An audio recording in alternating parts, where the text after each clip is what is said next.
Good evening, everybody, and welcome to the pilot episode of Who Wants to Be a Millionaire? I'm in the game! This is hugely exciting that I've managed to get the webcam into Unity, which is why there's no webcam here. Thank you so much for joining us here on Tuesday, the 19th of May, for the first episode of Twitch Plays, my new Twitch Plays Who Wants to Be a Millionaire. It is a pilot episode, so there may be things that aren't quite right or that might go wrong, or I might press the wrong button, but fingers crossed everything will run smoothly. It's lovely to see so many of you, and it's lovely to see some new names and some old names returning that I haven't seen for a while. Let me go down the chat and say hello to everybody.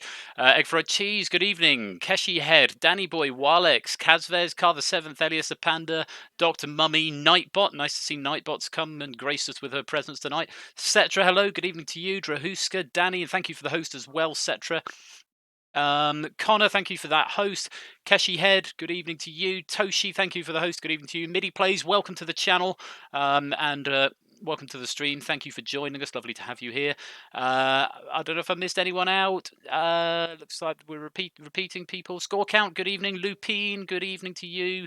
Connor again, I'm here, that's always nice. Toad Boy, welcome to you. Matt the Ref, and everyone else who is Sci Guy Dave, thank you for that host very much. Persephone's Twitch bot's here. That's always good. Sean, welcome. Not a jumble of numbers. Hello. Spicy Clarence, new name. Welcome to you. Clive of Legend, Random Zombie, 8 Minky. Oh, this is wonderful. So many names. Ash the Bash, good evening. Mattel, and others. Thank you all for joining and for the hosting and everything else. Now, as I said, this is a pilot. There might be some things that don't quite work, but it's had some stress testing. We had a dev stream last night where I got stress tested. We had another test this afternoon where we tested it even more thoroughly, and we got the play along at home. There are a couple of things I need to say at the head of the show. It's going to start as the regular game does, with fastest finger first. Or the kitchen, everyone in the kitchen is shouting. That's all right. Oh, that's all good. All good. They're doing a quiz in the kitchen as well.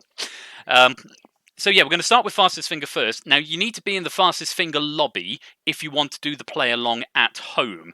Now, this is where it will keep your score, and at the start of each question, you'll get 10 seconds to answer the question before the options come up on the screen for the player who's in the hot seat.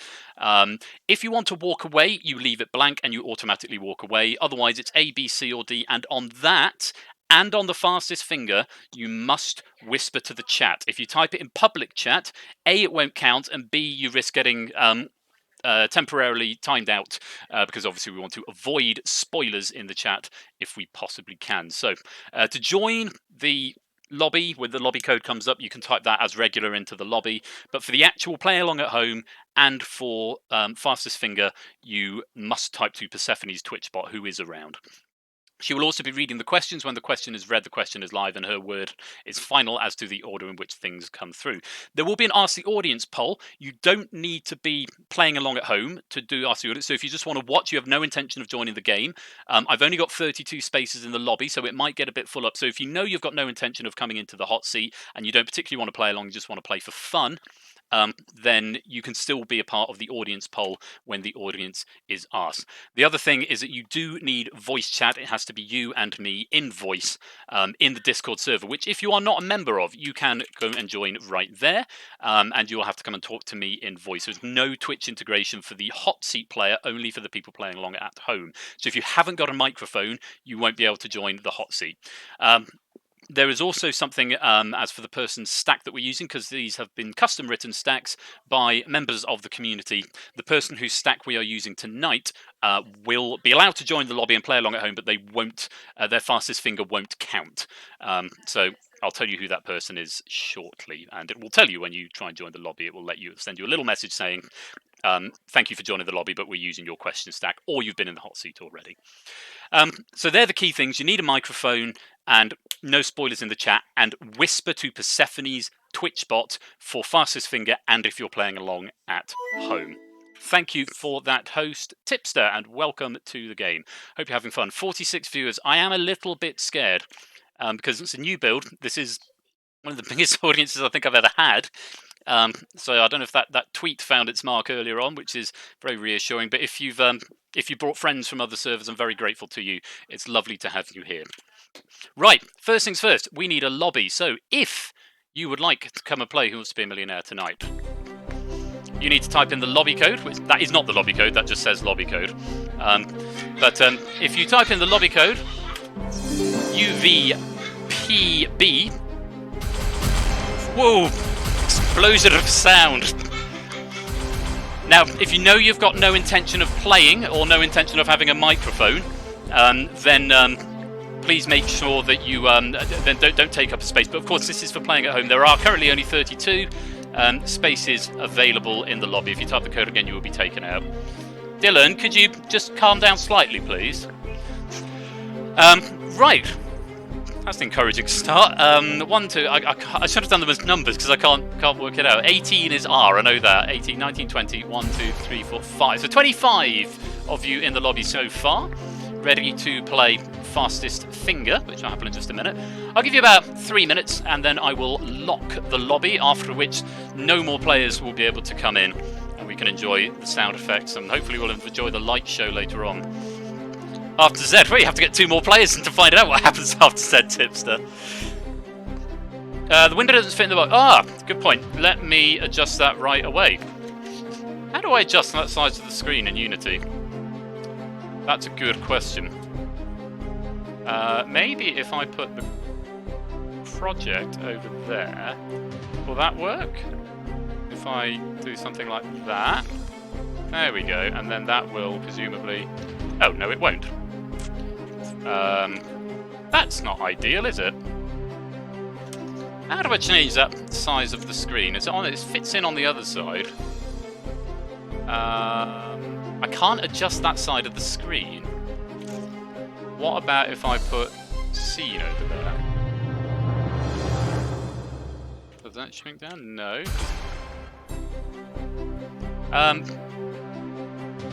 That's very annoying. Oops. Not that screen. It's not the one we want.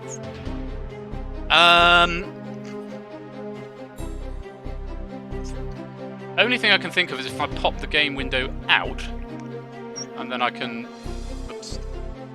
manually adjust it. That might work. Oh, hang on. No, now it's capturing the wrong thing. That's my placeholder, by the way.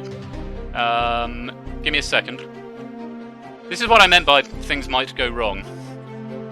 Let me capture a different window. That? No. Oh dear. We might just have to live with it, is my conclusion.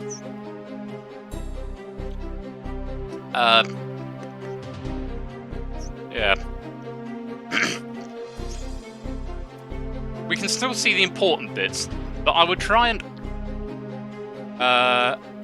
oh, desktop capture.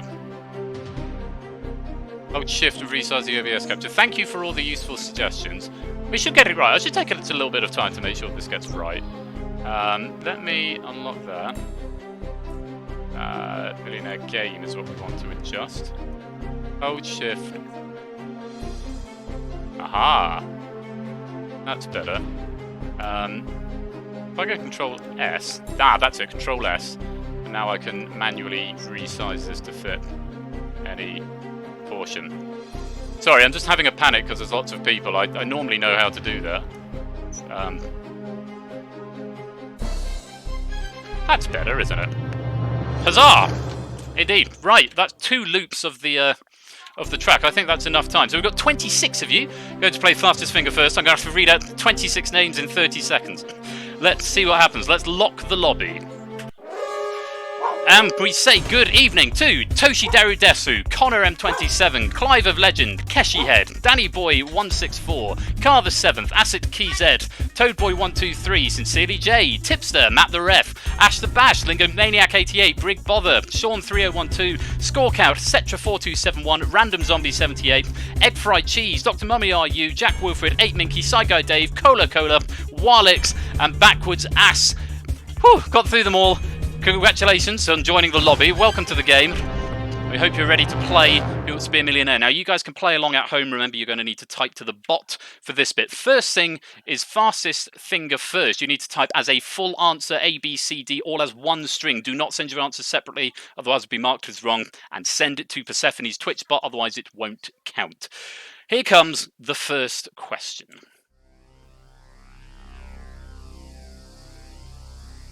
Yeah, lights. Okay, as soon as it's up in chat, that's when it's live, if you've got a little bit of latency. Put these stages of making a chocolate cake in the usual order. Sieve the flour, allow to cool, put into the oven, decorate with chocolate.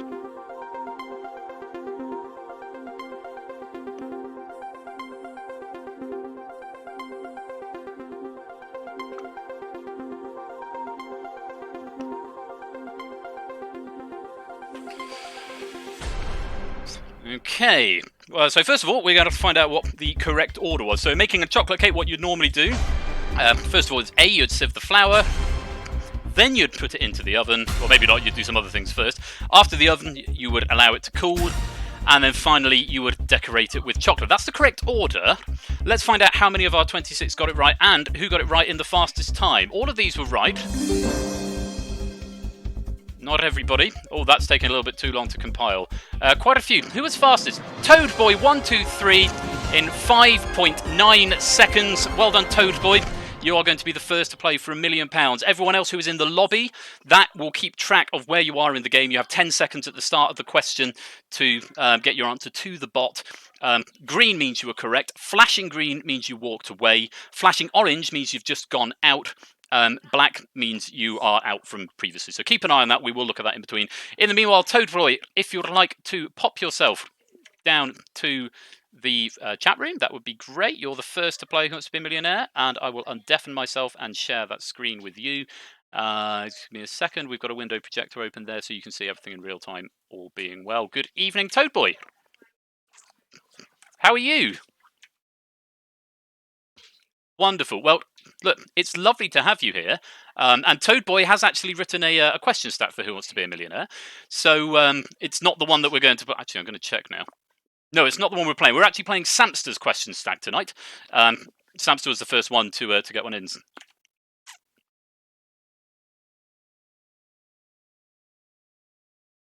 Oh yes, good point. If you mute Persephone bot in the chat, Toad, otherwise you're going to get double sound from the game.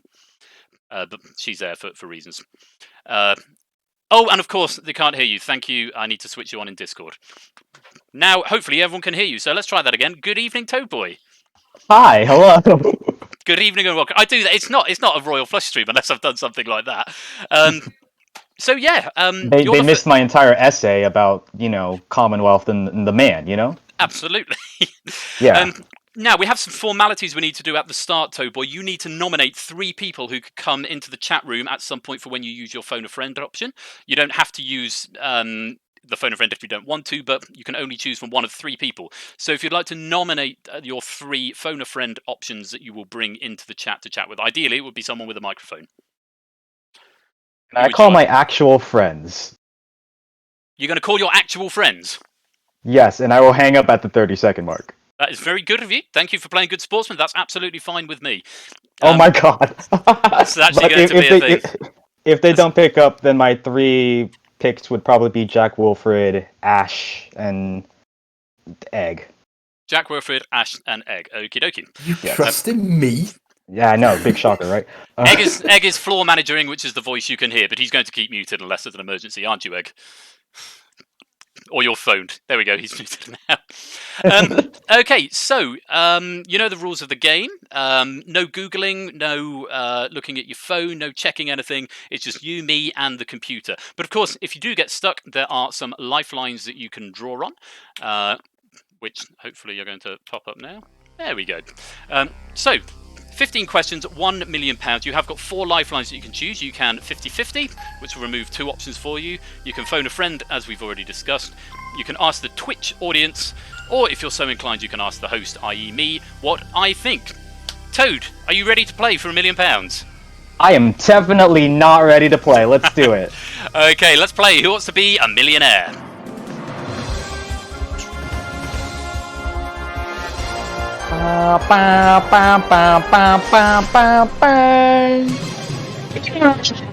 You're ever so slightly out of sync with everybody else. Okay, so chat, remember the question as soon as it comes up from the bot in the chat, it is live. You have 15 seconds to get your answer in A, B, C, or D, just a single letter, not the whole word. If you don't want to answer, if you want to walk away, just don't answer, and it will automatically walk you away from the question. But whisper it, do not type it in chat. Toadboy, let's have a look at your first question. It's worth £100. What colour is Homer Simpson? Yellow, blue, green, red. Ooh, this one's kind of tough. I might need to walk away. No, just kidding. It's yellow. Final answer. He is indeed yellow. You just won £100. That's a good start. Now, unlike most of the games I play on Twitch, I have not seen these questions, never mind the answers, so I'm seeing them in real time as you are. Let's take a look at the lobby, see how everyone else did there. Toshi, Dr. Mummy, Jack, Side Guy Dave, Cola, and Walex walked away from that question. Everybody else is still in. Let's take a look at question number 2. Which fast food restaurant has the slogan, "I'm loving it"? McDonald's, KFC, Subway, Burger King. The dumpster outside my house. No. I'm gonna go with A, McDonald's. Final answer. It is McDonald's. You just won £200. Hey. So far, so good. Easy money, right? Yep. Let's take another peep over at the lobby, see how our friends at home are doing. Danny Boy got that one wrong there. Flashing orange there, Danny Boy, going away with nothing, I'm afraid. Everyone else who was still in play is still in play. Let's take a look at question number 3.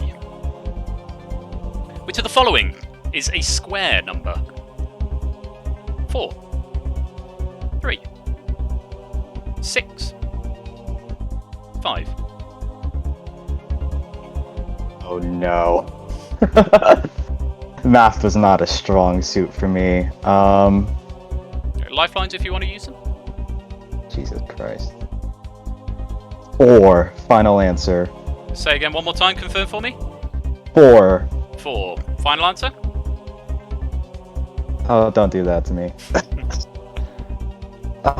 Why do I feel really dumb right now? Jeez. Okay. Wow, this is really giving me special. You don't 4. Final 4. answer. Final answer. Yeah, final answer. 4. God. It's good, you got £300. Oh my god. Yes. 1, 4, 9, 16, and so on. So it's number times by itself. Yes. How did the lobby do? Lingomaniac elected to walk away there. Lingomaniac walks away with £200. Everybody else who was still in is still in. The gap, by the way, is where Toadboy was earlier on. Let's take a look at question number 4. It's worth £500. Hydrogen and what other element make up a molecule of water? Carbon, nitrogen, oxygen, helium. Water is H2O, which is 1 part hydrogen, 2 parts oxygen. Final answer. It's good, you got £500. Science stronger than maths then. Yep. And again, everyone who is still in getting that one right as well over in the lobby. So this is the last point at which you could go away with nothing. You have still got 4 lifelines though, so do use them if you need to. Here's question number 5. It's worth £1,000. What is the name of the United States Army post located in Kentucky known for its gold reserves? Fort Knack, Fort Knight, Fort Knox, Fort Knee. I love Fortnite, but Fort Knox. Final answer. It's good, you just won £1,000. Yay! Easy sailing so far. Ah, jeez. So, Toadboy, nice easy start. 5 correct answers. Not had to use any lifelines yet. You're up to £1,000. £1,000 is now guaranteed. If anything goes wrong, you're guaranteed to leave with at least £1,000. That is safe. Though, of course, the money does start to go up rather steeply at this point, doubling with every question now. You're 5 away from the next big milestone of £32,000, and you're 10 away from £1 million. You have got 4 lifelines. Do feel free to use them. if you need to. Meanwhile, in the lobby, everyone who was still active is still active. Quite a few players there, no one yet walking away. Let's have a look at question number 6. It's worth £2,000. What bird lays the largest egg? Emu, cassowary, rhea, ostrich. Oh, what? My gosh. I know nothing about this, and this feels like something. Oh God. You've got 4 lifelines. Feel free to use them. I feel really dumb right now, considering this is a £2,000 question.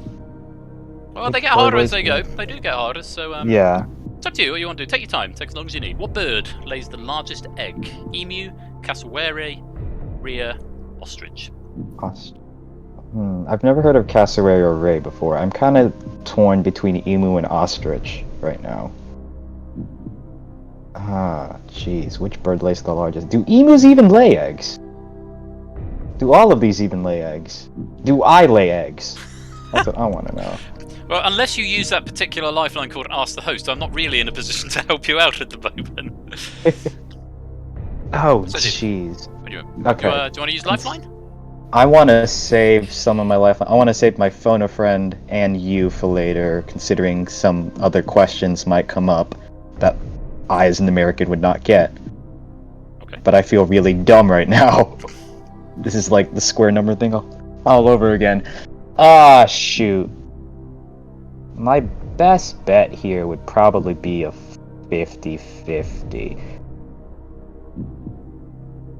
Is that what you'd like to do? Yes. Okay. Computer, take away 2 random wrong answers, please. Leave Toad Boy just the right answer and the 1 remaining wrong answer. Okay. Cassowary or ostrich? I've heard of an ostrich lay eggs. I've never heard of a cassowary would lay eggs. And you know what? Considering that I am at £1,000, and if I get this wrong, either way, I'm going to end up at £1,000. Might as well play it. Yeah, you're quite right. You've got nothing to lose on this question. I'm going to go with ostrich. Final answer.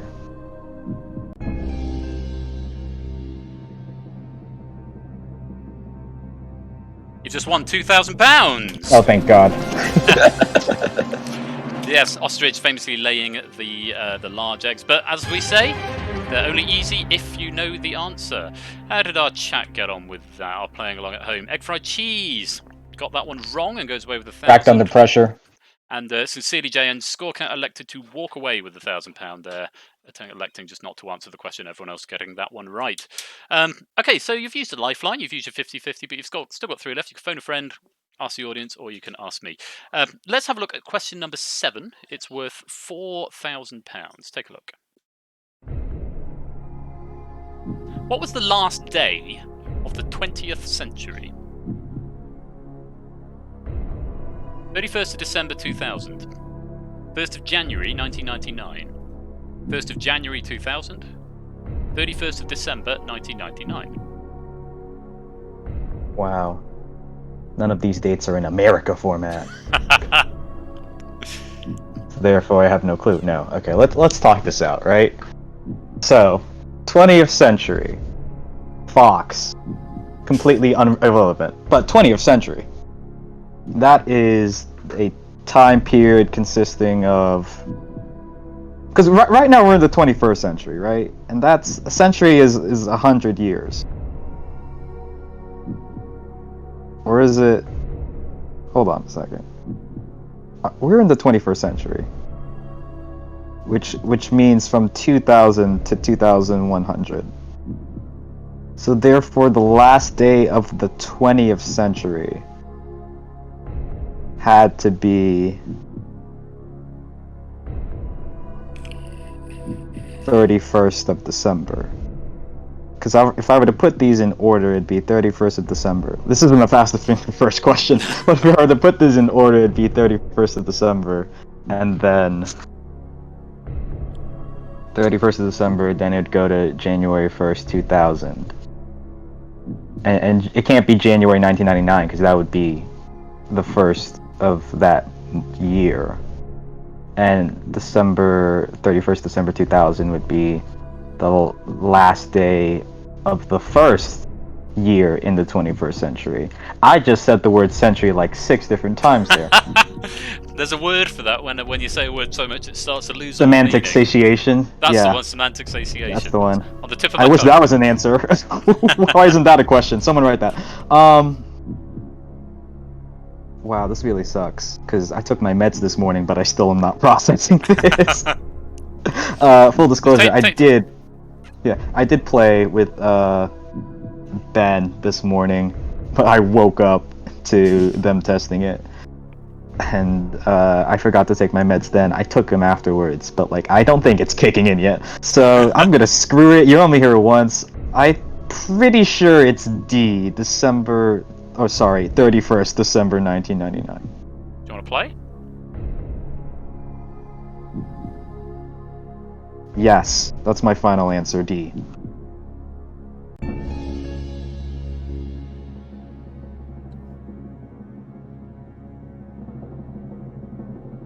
Oh boy, it's the wrong answer. Oh my god! It's A. 31st of December 2000. So, Oh well, that's tough. I'm afraid you lose the money you were on, which was £4,000, I believe. But you've just dropped back down to £1,000. Let's see how the lobby got on with that. Out of interest, a lot of people getting that wrong. Connor, Keshi, Matt, Ash, Backwards Ass, Random Zombie, all getting that wrong, and Cetra electing to walk away. A few people getting that right. I have to say, if you'd asked me, I would almost certainly have got that one wrong for you. I was pretty sure it was D as well. But no, apparently the last day of the 20th century was the 31st of December I have 2000. brought score in as well, just to fact I said question. Yeah, yes. because I have had multiple debates about this. But yes, under strict usage, the clue is that a century has to last 100 years. So therefore, by extension, every century has to last 100 years, and therein lies a problem. If the century ends on the final day of the year ending 99, then the first century lasts from the year 1 to the year 99, only 99 years. So in strict usage, the century, if you want to like strictly categorize the century in strict usage, the century starts on the 1st of January of the first year of the year ending 01, and therefore ends on the final day of the year ending 00. Thank you very much for that little nugget of trivia, Scorker. I did not know that. I genuinely didn't. I didn't see that. But all of these questions, I have to say, the stacks are provided by the community, but they are all proofed by an independent third-party adjudicator in the shape of Panda, who did verify all the questions in the stack before going in, and Panda's word on the matter is final. And there were a few that he did actually ask if people could change. But in this instance, Toadboy, you have been defeated, but you still go away with £1,000. Have you had a nice time?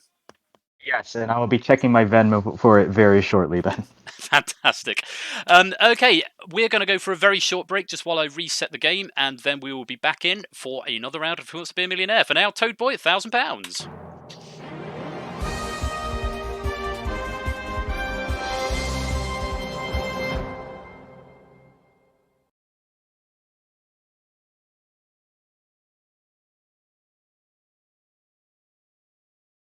Yeah. No, this is where I need to go to the right thing and turn the thing on, or turn the thing off. There we go. Right, we'll be back in just a minute.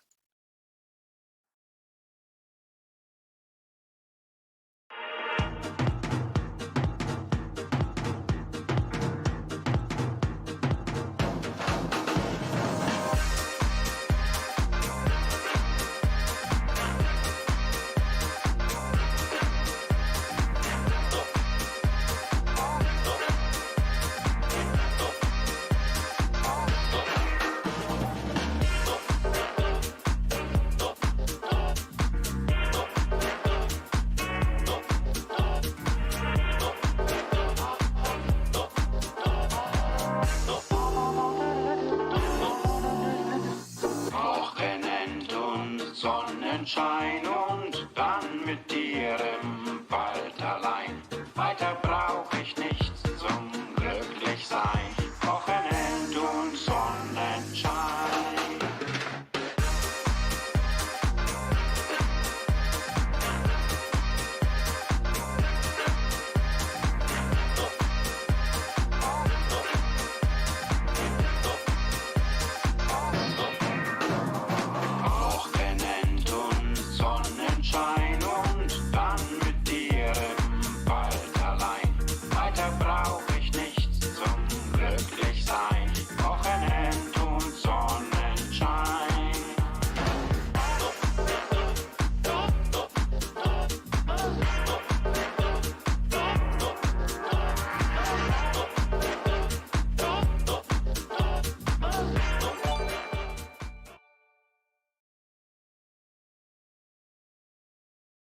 Okay, welcome back to Who Wants to Be a Millionaire? Yes, at the moment I have to stop the build, make changes, and then restart it. So there'll be a short pause in between each run of questions at the moment while I go and make some manual changes. I'm looking for ways to automate it. There's also a bug at the moment where if it just reloads the scene, which is what it's programmed to do, the webcam doesn't work. So yes, there will be a short delay in between each run of games, but hopefully that will all be okay. Right, Toad Boy leads with £1,000, and curious that we've now got a Toad Boy stack of questions lined up for the next contender. So Toad Boy, when you join the lobby, there should be a little message that says your fastest finger won't count. So keep an eye out for that, because I'm curious to see if it turns up. But if you would like to have your chance now to get into the hot seat to play for £1 million, remember you need a microphone. You need to type this lobby code in now. CYHE.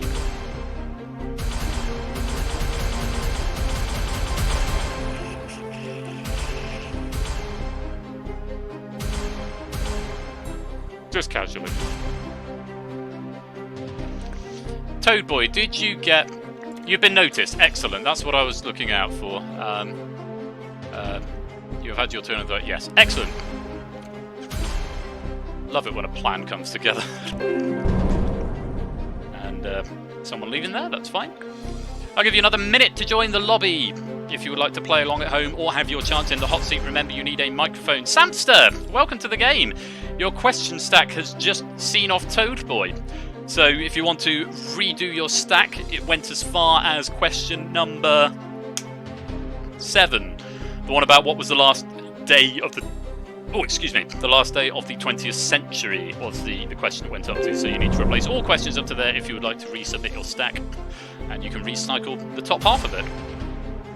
Okay, 30 seconds to come and join the lobby. I'm just going to go grab another drink.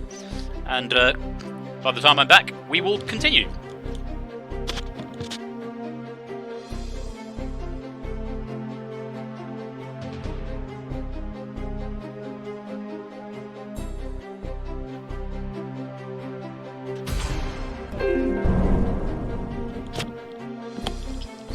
Okay, are we all ready? If you are in the lobby, then you are in the line to play fastest finger first and possibly be the next hot seat contender. Remember, you must have a microphone if you're going to come and play in the hot seat. Let's find out who we are going to be meeting tonight. So we welcome Clive of Legend, Random Zombie 78 from somewhere, Car the 7th from somewhere else, Connor M27 from somewhere else, Tipster from the north of the UK, Acid from Kazakhstan, Ash the Bash from Sheffield, Cetra from Russia, Keshi Head from... I don't know where everyone's from, so I'm going to have to stop doing that. Sean3012, sorry, Keshi Head, I'll say your name properly, Toadboy123, Matt the Ref from Farnham, Jack Wilfred from somewhere in the UK, Egg Fried Cheese from Vela Glamorgan, 8 Mickey, Brig Bother, Cola Cola Toshi, Drewska, Spicy Clarence, Danny Boy, Lingo Maniac, Samster, and Backwards Ass. Welcome to the game. I rather overestimated the amount of time I had.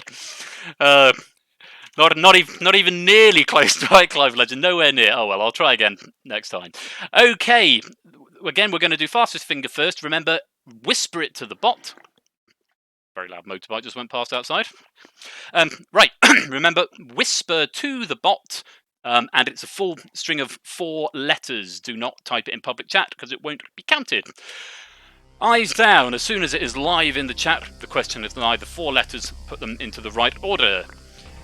Nice and quiet in the audience, please. Here comes the next question.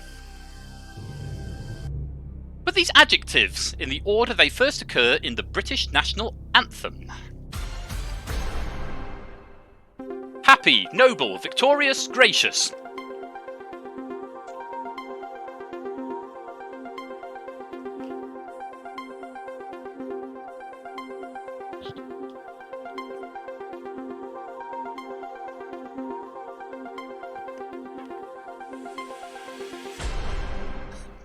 Interesting to see all the non-British people going, what? Okay, so the order of the British national anthem is God Save Our Gracious Queen, Long Live Our Noble Queen, God Save the Queen, Send Her Victorious, Happy and Glorious, Long to Reign Over Us, God Save the Queen, DBCA. That's the right order. Let's find out who got it right and also who got it right in the fastest time. All of these got it right. It's far too slow at the moment. Who was fastest? Not all of them got it right. Matt the ref was fastest, 10.77 seconds. Well done, Matt. You're going to be the next to play for £1 million. If you want to pop your way down towards the lobby, that would be great. Let me make sure all the sound things are on. Player Discord is now on. Matt, are you with us? Ooh. Hello? Hello? Matt! Hello, yeah. Welcome to the game. You're next person in the hot seat. How are you feeling? Yeah, good. Looking forward to this. Yes, me too, very much. It's very exciting being here. I have to say, I'm very, very pleased with the build. So, you've got a bit of a track record with quiz shows at the moment, because you're the defending champion of DangerZone, which, of course, we're playing later on tonight as well. Yeah. So, how are you feeling? Multiple choice seems to be my speciality. Multiple choice, it could be. Although you've been in enough DangerZone finals and you only just recently won it, so maybe all that practice will pay off this evening. Indeed. Well, I'm used to. I can get the answers in quickly. It's whether I get them correct or not. So obviously I've been able to match it all right to this one. But yeah, let's see. Let's see how we do. Well, as ever, I need you to nominate the 3 people you will call on for Phone a Friend if you need to use your lifeline. Who would you like to call? You can nominate 3. Okay, I am going to call upon my fellow dual companions, Ash and Score. Let's see who else should I call upon? Who's in Just there? as a heads up, I'm not too sure if Score is around at this moment. Okay. I'll go with Ash to start off with. I'll go with. I'm just seeing who else is in the chat. I'll have Clive. I might have to veto Panda purely because he's proved the questions. Yeah, that's fine. Completely understand it. Clive and Sorry, Panda. Toshi, please. Toshi. Score has confirmed he is actually around if you do want to select Score. Okay, can I have, so I'll have Ash, Score, and Samster, please. Okay, so Ash, Score, and Samster, please make yourselves available to come to the chat in case Score needs to phone you. In case Matt needs to phone you. And Matt, you are no earpieces, no phones, no Google. It's just you, me, and the computer. Absolutely. Okay, well, as before, you know the rules. 15 questions, £1 million, 4 brand new lifelines. Again, you can 50-50. You can phone a friend, as discussed. You can ask the Twitch audience, or you can indeed ask the host in the shape of myself. Matt, best of luck to you. Let's play Who Wants to Be a Millionaire?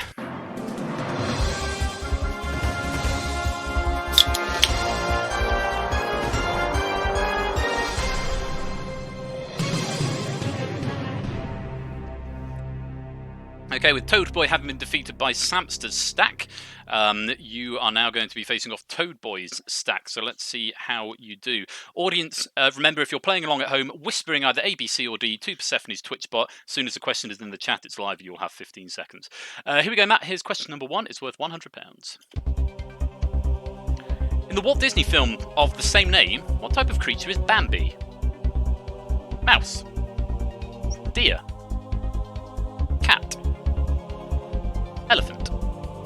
That would be a deer. Final answer.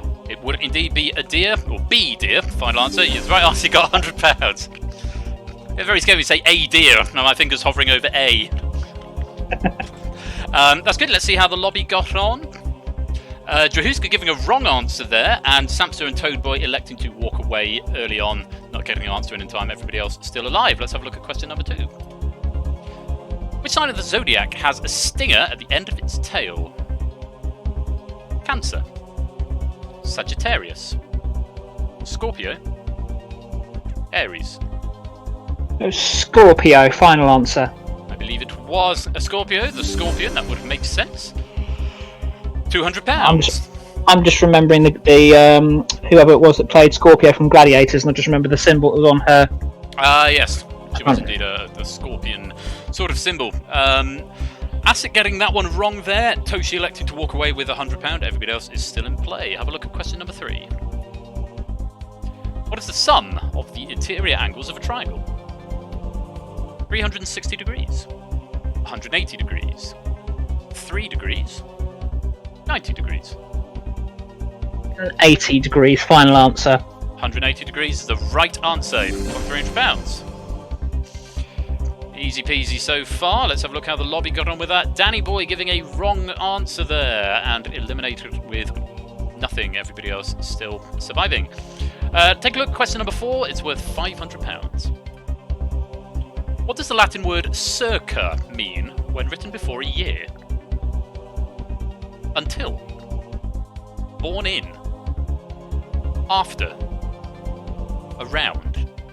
Whew, had me panicking a bit there. It's around. Final answer. I believe it is indeed around. Final answer, you got £500. Nicely done. It's always scary when you think, I know this before the options come up, and then it doesn't come up until D. Yeah. Sense of panic. Let's see how the lobby got on there. Car the 7th, giving a wrong answer there. Bad luck, Car. You are eliminated from the game and you leave with no pounds. Everybody else who was still in is still in now. Right, Bat, this is the last point where you could go away with nothing. If you get this question right, it guarantees you... It guarantees you... I could just imagine me doing it. You're going away with nothing. That would be not what you want. No. But this will guarantee you £1,000. Take your time. 4 lifelines still. Have a look. Who was the British Prime Minister at the outbreak of World War II? Neville Chamberlain. Winston Churchill. Clement Attlee. Stanley Baldwin. Right. I know it wasn't Churchill because he was Prime Minister at the end of World War II. I'm thinking Neville Chamberlain, but I'm just not sure. I'm going to ask you, Ben. Going to ask me? I want to ask you just to be sure. Okay, here's what I think. I think you should have paid a bit more attention in history, darling. So yeah, you're quite right. Winston Churchill was Prime Minister at the end of the Second World War, but it was the previous Prime Minister who actually sort of let Hitler get away with rather more than he should have let him get away with up until that point. And your hunch was correct. It was indeed Neville Chamberlain. He resigned late 1939, early 1940. I can't remember when, but it was for a very short period of the war. It was Neville Chamberlain. I'm 100% sure. That's my final answer. So I'd rather be absolutely certain on that than crash out with absolutely nothing. So Neville Chamberlain, final answer. So this is where I get really scared that somehow I'm wrong. It's not. It's the right answer. You got £1,000. Nicely done, Matt. So far, so good. Let's just take a little look at the lobby after that. Spicy Clarence, backwards Ass, Ash the Bash, and 8 Minky all getting that one wrong there and leaving with nothing. Egg Fried Cheese also electing to walk away with £500 at this point. Just as well I didn't phone Ash then. Very surprised he didn't phone Ash. Yeah, Clive of Legend, Random Zombie, Connor, Tipster, Cetra Keshi, Sean, Jack, Brigbother, Cola and Lingo Maniac are all still alive and kicking. Meanwhile, Matt, for yourself, you got to question 5. You're now guaranteed £1,000. No matter what else happens, that is what you will leave tonight with £1,000. You've used up your Ask the Host, but you've still got 3 lifelines left. You're 50-50, phone a friend, and ask the audience. Have a look at the next question. Question number 6. It's worth £2,000. Nothing to lose on this question. You might as well play. Have a look. Let me know what you think. The Franciscan Order was founded by St. Francis of where? Naples. Verona, Padua, Assisi. Again, I've got an inkling on this one, but again, I've just got a little bit of doubt. Can I have a 50-50, please? Yeah. Computer, take away 2 wrong answers, please. Leave Matt the right answer and the 1 remaining wrong answer. Does that help with your inkling? It does. The inkling I thought was... Yeah, it's still there. CC, final answer. It's another one where you don't want C to still be there as an option. C, D, a C, C, E, A, C, D. Assisi's the right answer. You got £2,000. Yeah, St. Francis of Assisi. He used to let birds come and nest in him and, sit in his hand, and instead of, crushing the fecker and getting on with his day, he'd just sort of sing to them and preach to them and stuff I've got things to do. It's but there we go. All good. Let's see how the audience fared with that one. Random Zombie, Connor, Cetra, and Lingo Maniac all getting that one wrong. We're down to a handful of players. Clive, Tipster, Keshi, Sean, Jack, Brigbother, and Cola are still in play. As for yourself, you're down to 2 lifelines. You've got phone a friend, and of course you can ask the audience, and the audience applies to everyone who's in the chat, not just the players in the lobby. So even if you've not joined the lobby, even if you've not said another word all night, you can still use the Ask the Audience lifeline when and if that poll comes up. Have a look at question 7, Matt. It's worth £4,000. The film Parasite marked the first Oscar win for which South Korean director? Lee Chang-dong, Bong Joon-ho, Jang Hoon, Kim Ji-woon. Sorry. Have you seen the film? I haven't seen the film. No. All I know is obviously the most recent winner. I'm going to use another lifeline, and this is one I definitely do not know the answer on. Audience, get your digits warmed up because I'm coming to you for help. Okay, audience, before I press the audience button, which is not A, it's Alt-G, even if you've already answered, you can answer again, but only when the Twitch bot asks you in chat. You'll have, I think, about 20 seconds to get your answer in, and again, it's just A, B, C, or D. This can be answered either to the bot or into the public chat. It doesn't matter on this one, but even if you've already answered, make sure you answer again, but not until the bot tells you, and when the bot says the poll is closed, the poll is closed. So, audience, if you're ready, on your keypads, please. The question is, let's get Matt up to £4,000. The question is, the film Parasite marked the Oscar win, the first Oscar win for which South Korean director? Lee Chang-dong, Bong Joon-ho, Jang Hoon, or Kim Ji-woon? A, B, C, or D? All vote now.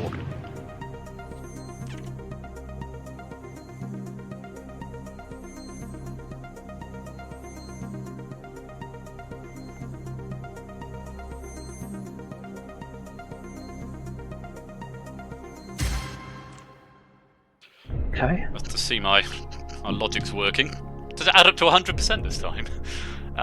75. Yes, it does. Brilliant. That means there's a big enough sample that the numbers work. 64% think Bong Joon-ho. That's really good. 18% think Kim Ji-woon. 11% Jang Hoon. 7% Lee Chang-dong. It's quite a big majority, but it's up to you. 64% thinking B. You say yourself you didn't have a clue. Does that give you an idea of what you want to do? Yeah, that's really good. I will go with the audience majority on that one. Final answer. Was it B, wasn't it? I think it was B. I now can't remember. You need to tell me a letter or I can go and check the canvas. Hang on, let me check the canvas because... It was B. It was B. It was B. Yes, it was. Alright. So I need to pay more attention Mine to these sorts of things. This is why you need a earpiece, Ben, just so I can talk to you in private. So just confirm for me, B, final answer? B, final answer. Bong Joon-ho. Well done, audience. It's the right answer. You just won £4,000 from that. We'll buy you all a drink later on. Oh. Nicely done. Okay. You are up to £4,000. You've got a phone a friend left. Next question is question number 8. It's worth £8,000. Of course, you now lose 3,000 if you give me a wrong answer. Let's have a look in the lobby in the meanwhile. A few people walking away there. Cola and Clichy Head and Brig Bother all walking away with £2,000. Jack, Wilfred, Sean, Tipser and Clive of Legend are still alive in the game, I should say. Have a look at this. It's question number 8. It's worth £8,000 if you give me a wrong answer. Right. 8,000 if you give me a right answer. You'll lose 3 if you give me a wrong answer. Have a look. I knew what you meant. Who assassinated US Senator Robert Kennedy in 1968? Lee Harvey Oswald, John Wilkes Booth, Sirhan, James Earl Ray. It's really irritating because I've wasted 2 lifelines. It's different when you're in the chair, though. So different when you've got, say, the music pounding away. You don't want to be the first one to go away with absolute zip diddly squat. You're guaranteed 1,000 now. But on the previous questions when I've had to use lifelines early. Right. Yes, this question would cost you £3,000 if you give me a wrong answer. Yeah, so this is another one where I do not have a clue. I'm hoping there's some sports questions in here later on. No, I don't see the questions. I know you. No. Yeah. I know you don't see them, and that's fair. I will have to phone a friend. I'm just trying to think who. You've got Ash Score or Samster. Trying to think who, and they are probably all screaming away, either in vocalizer in the chat saying "Pick me, pick me," which I don't have. All I've got is just the Discord, what you're streaming, bit showing.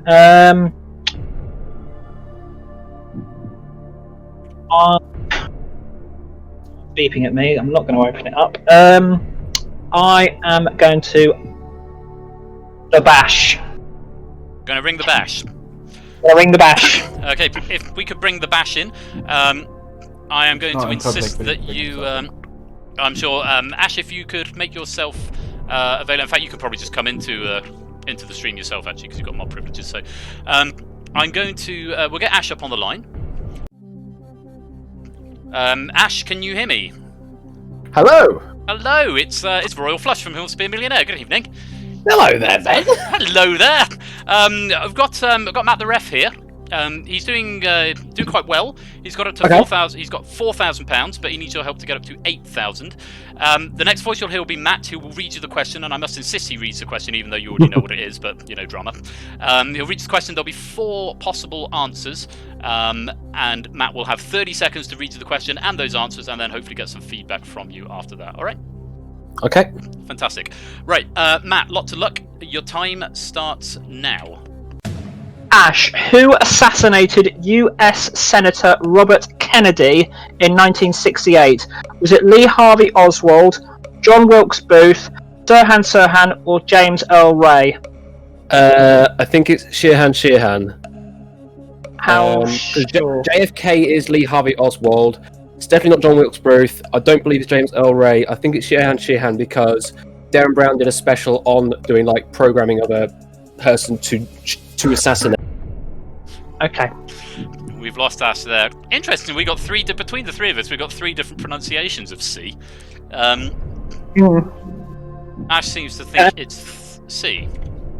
Yeah, and he sounded it out really well. Sort of, I think process of elimination definitely ruled out A and B. I'm going to trust the bash. And I'm going to say C, final answer. How good a friend is Ash? Yeah, very good friend. He certainly is. He just won you £8,000. Well done, Ash. Good man. See, Ash, you do know the correct answer to things. You can say you're not good on game shows, but no, you're good. How did the lobby get on with that? Tipster attempting and giving a wrong answer, losing £3,000 and going home with 1,000. Sean elected to walk away with 4,000. That leaves just Clive of Legend and Jack Wilfred, the only 2 players. Jack Wilfred, of course, played in the dev stream test run through last night, where we had Judith Keppel's questions stack on the go, and got all the way to the last question and then got it wrong. So Jack Wilfred's at £32,000. Meanwhile, yourself, Matt, you have now used all your lifelines. You're up to £8,000. You're 2 away from the next big milestone of 32. The next question is worth £16,000, but of course will cost you £7,000 if you give me a wrong answer. You've got no lifelines left, but you can have a look at it. You don't have to play. You can walk away. Let me know what you want to do. It's question 8 of a possible... No, it's not. It's question 9 of a possible 15. Which Gilbert and Sullivan operetta has the alternative title, The Lass That Loved a Sailor? Pirates of Penzance, HMS Pinafore, The Gondoliers, Ruddigore.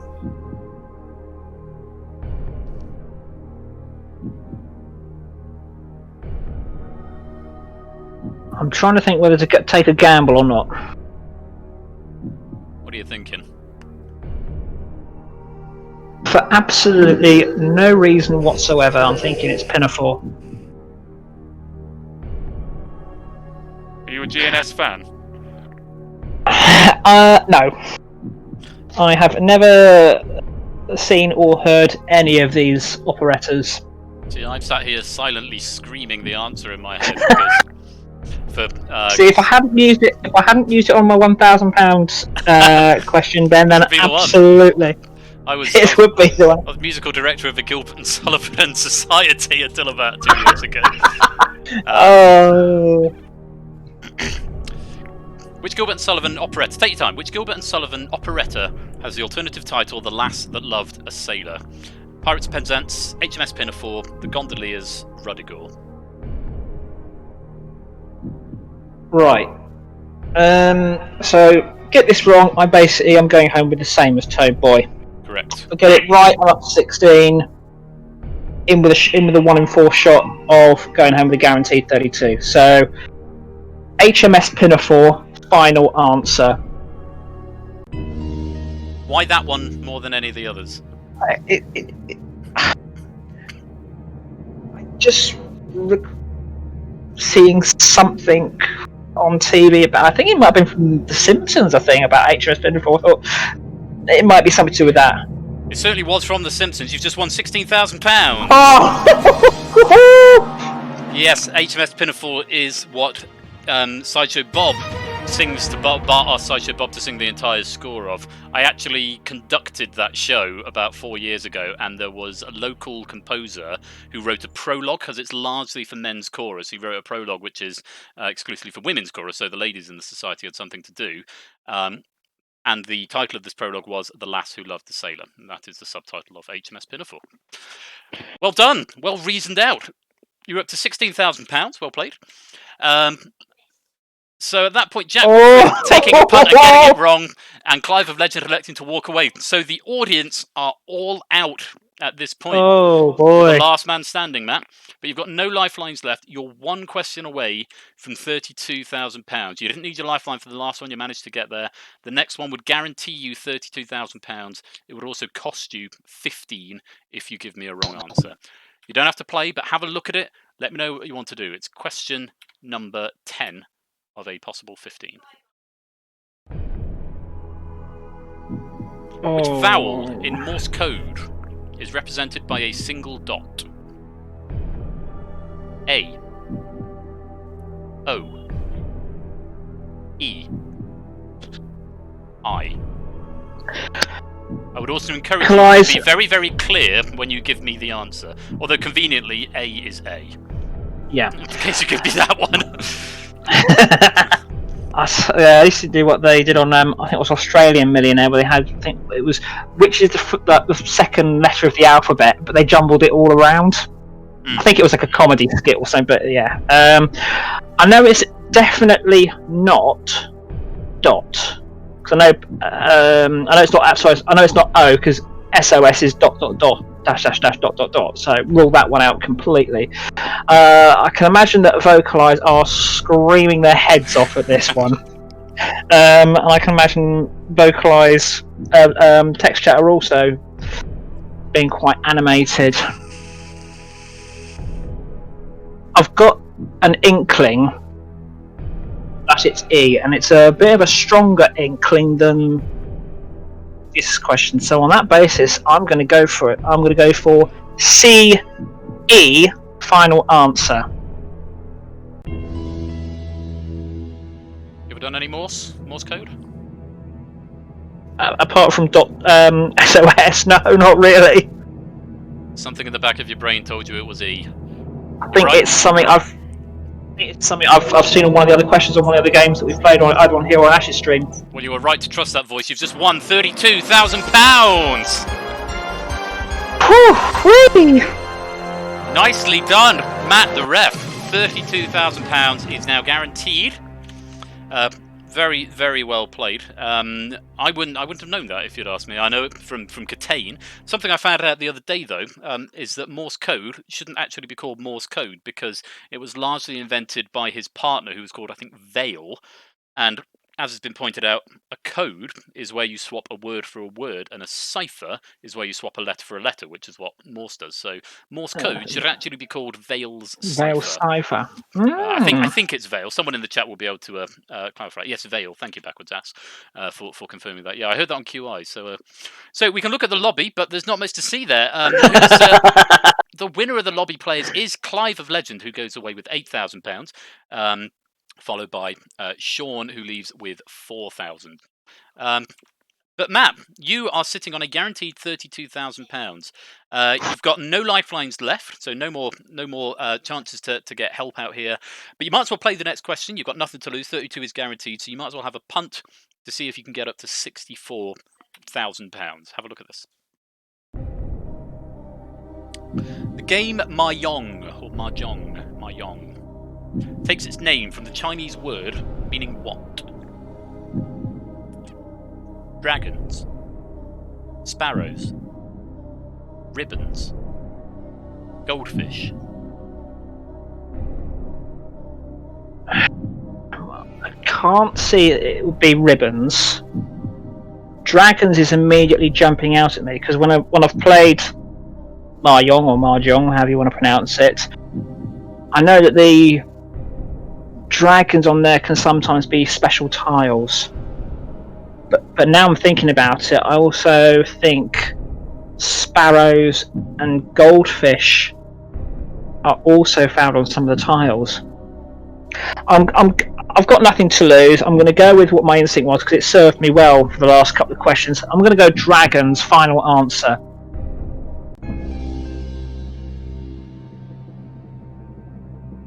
You had £32,000. You've still got £32,000. Oh, Matt. Sparrows. Sparrows. Yeah. Mahjong comes from the Chinese word meaning sparrows. Toadboy is saying, the question writer Toadboy, it is said that the clacking of tiles during shuffling resembles the chattering of sparrows. So that's so we've all learned something today. So Toadboy, your stack has defeated Matt the Ref. If you would like to resubmit your stack, 11, 12, 13, 14 and 15 will still be good for you to resubmit your stack, but you will need to resubmit the first 11 questions. Incidentally, if anyone else wants to write a stack for this, you can join the Discord. There is an app pinned in the Who Wants to Be a Millionaire section of the Discord that will let you write your own questions, and your stack could be up in the next game, defeating some other member of the community. Do you want to play one more? It is said with a hard J, not a soft J. So Mahjong. Okay, not a year. Do you want to play one more game, chat, or do you want to go on to Danger Zone? That's the question. Another one? I wouldn't mind Danger Zone. You might say you've had your game. You're playing the audience still. Exit Danger Zone. I'd ask the audience, but we've used that lifeline. Actually, I can no, I can't because the game locks at this point. One more game.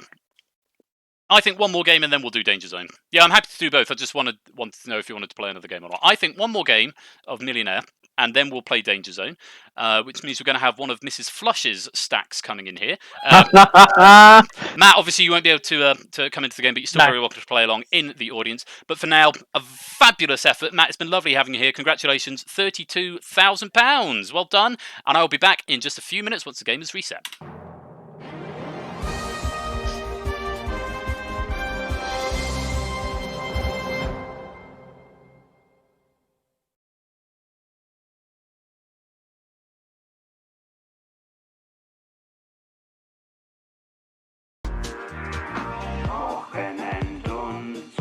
Schein und dann mit dir im Wald allein.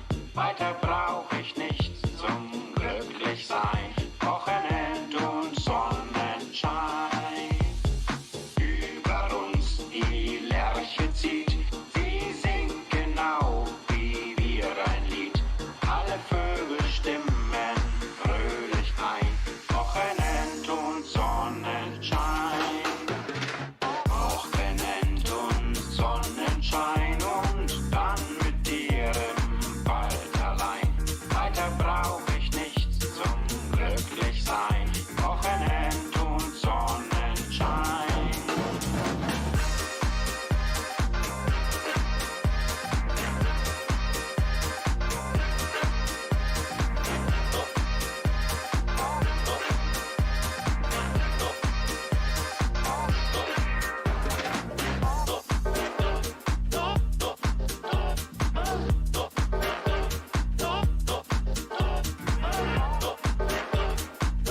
Welcome back to the third part of tonight's Who Wants to Be a Millionaire. So far, Toadboy has won £1,000, and we've seen Matt the Ref go away with £32,000. And this will be the third and final game of the evening, certainly of Millionaire, but then we will go on to play DangerZone afterwards, if you would like to play DangerZone. So I've reset the build, taken out the fastest finger question, reset the stack, and it's Mrs. Flush's questions that you're going to be faced against. And she's hissing at me. She got very upset when Panda just said he had to rewrite every single one. No, Panda said that in chat. But it was a joke. He didn't really. It was all good. So, you have got to face up to the might of the knowledge of my wife, Mrs. Flush. But if you would like to come and play, or play along at home, we have done this 3 times now, so hopefully you remember the rules. Lobby code in, FEHN. Whoever wins fastest finger first will be next in line to play for £1 million. Remember, you must have a microphone if you want to come and play live. And you must be ideally in the Discord as well, which you can go and join there. You can go and join the Discord, and then you can you'll be able to chat with me. But you must have a microphone if you want to be in the hot seat. If you want to play along at home, but you don't have a microphone, don't want to be in the hot seat, then that's fine. But make sure you get the fastest finger wrong, because if you are in the hot seat, then you won't be able to speak to me, and we'll have to reset it again, which would be a shame. Okay, 30 more seconds to come and join the lobby.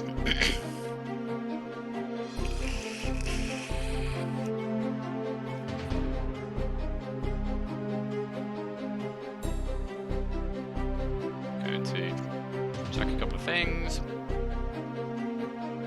Right, we're all good. And thank you very much for joining us tonight. I'd say this is probably the busiest. I was really genuinely very nervous at the beginning of the evening because this is the biggest I think the biggest audience I've had, and it's been consistent. We're still up at 45, so thank you so much for coming out tonight and joining me for this pilot episode. It has been a lot of fun to do so far, and it's not over yet. We've got a Danger Zone to come in a bit as well, if you'd like to stick around for that. Guess Danger Zone. Yeah, 2 more people, and we get to see what happens after Z. There you go, it goes into symbols. Not jumbler numbers. You do need a microphone though if you want to be in the hot seat. Microphone is required for hot seat play.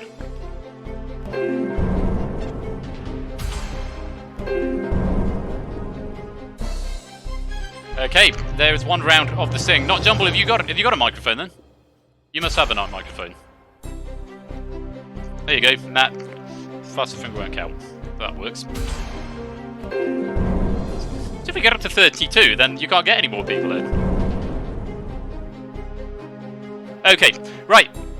There's your time. We are going to lock the lobby, and we're going to go to fastest finger first. Let me see if I can get through all the names. Just in time, Lingo Mania. Let me see if I can get through all the names this time.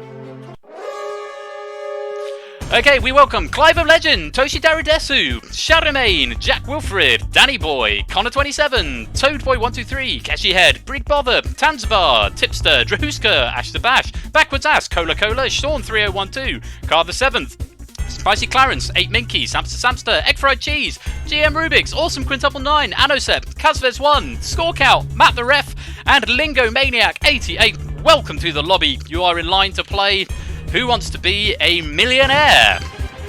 Yeah, nailed it. Nice timing.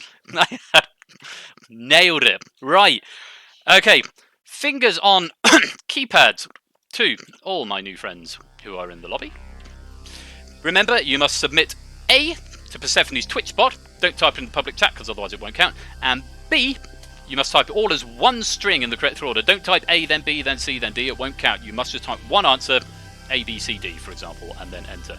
Fingers on your keypads, typing it to the bot if you are in the lobby. Here comes the next question. Starting with the largest, put these whales in order of their average length in meters. Blue, sperm, beluga, humpback.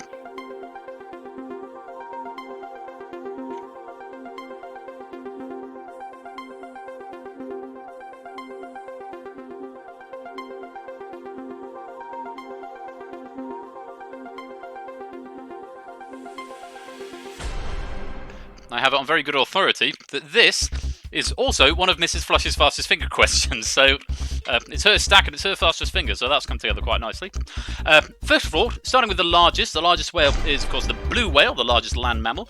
Going down in size, you then get the humpback whale. A little bit smaller than that is the sperm whale, and then the tiny little diddy one is the beluga whale, ADBC. That was the answer we were looking for. Let's find out who got it right. I bet it wasn't everyone. And let's find out who got it right in the fastest time. All of these were right.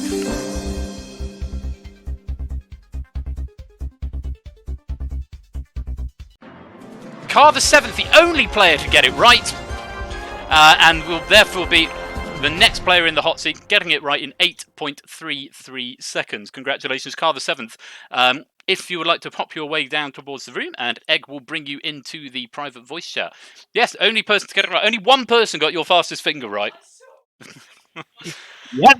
Hi. Car the 7th, welcome. You're the only player to get that one right. So you're in the hot seat. Letter Q, it turns out, is good for you. How are you feeling about that? Yeah, I'm surprised. I'm just in kind of. Let's. Yeah. Well, you clearly know your whales, so that's all good. Now, at the top of the show, you need to nominate your 3 fastest finger first. Sorry, I beg your pardon. Your 3 phone a friend options. The people who we know are going to have microphones are going to be the people who are in the lobby area here. So I don't know if you want to pick 3 of those to come and be your phone a friend people. Yeah. Can I have Shadowmane, Tipster? Yep. And Toshi. Shadowmane, Tipster, and Toshi, if you could make sure you are available, just in case Car the 7th wants to phone you. I'm getting a little bit of an echo on you, Car the 7th. Maybe if the stream is open in the background, maybe you can mute that, because you can watch the stream directly through the Discord channel. Okay. Stream live. So if you mute the stream in the background, and then you can just focus in on the Discord. So yes, Tipster, Shadowmane, and Toshi, keep yourselves available in case Car the 7th needs to call you. And just to confirm that you've got no Google, no phones, it's just you, me, and the computer at the beginning of this car. Yep. Wonderful, wonderful. Okay, so for the final time tonight, same rules apply. 15 questions, £1 million, and 4 brand new lifelines that you can use if you need to. You can 50-50. You can phone up one of your 3 allocated friends. You can ask the Twitch audience, or you can indeed ask me as the host. Okay. Right. Very best of luck to you, Car the 7th. 15 questions away from £1 million. Best of luck to you. Let's play Who Wants to Be a Millionaire?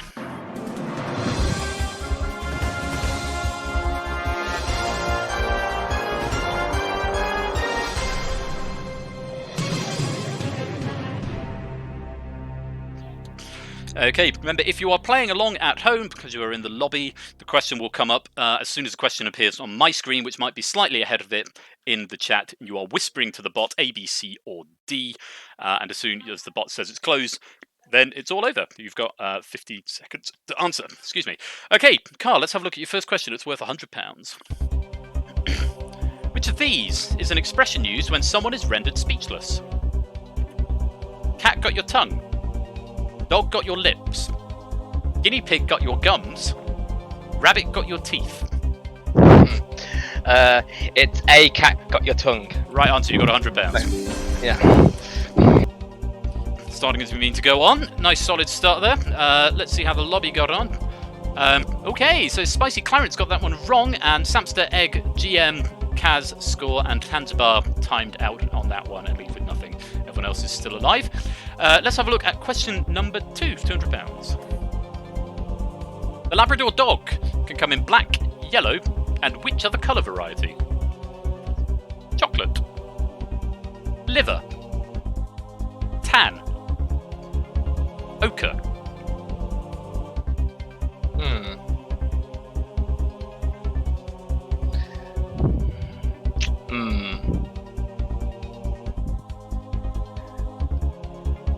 Thinking about it. I have a feeling I know what the answer was this time. What are you thinking? My feeling is chocolate. Do you want to play? This could be bad if it turns out to be wrong. You use a lifeline. You've got 4 lifelines, so you can use them if you need to. That's what they're there for. I don't really want to use a lifeline this early. That's the thing. Yeah, I'll just go for chocolate. Final answer? Yeah, final answer. It's the right answer. You got £200. Yeah, chocolate Labrador. Yeah, chocolate brown. Yeah, chocolate brown. Sort Yeah. of brown Labrador, isn't it? Let's see how the lobby got on with that. A couple of people getting that one wrong. Toshi, Danny, Drahuska, and Anosep all getting that one wrong. And Shadowmane timing out on that question, walking away with £100. Let's have a look at question number 3. It's for £300. Just Dance and Poker Face were both #1 hits for which female artist? Princess Madonna, Lady Gaga, Countess Cher, Duchess Adele. Lady Gaga B. Final answer. It's Lady Gaga. It's won £300.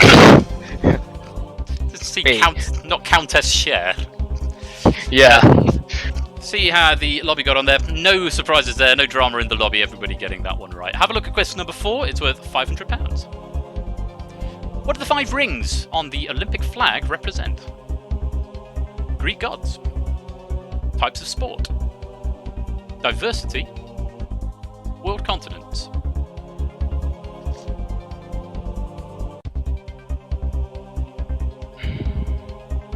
I'm pretty sure it's the world continent. So I'm going to go to say D, world continent. It's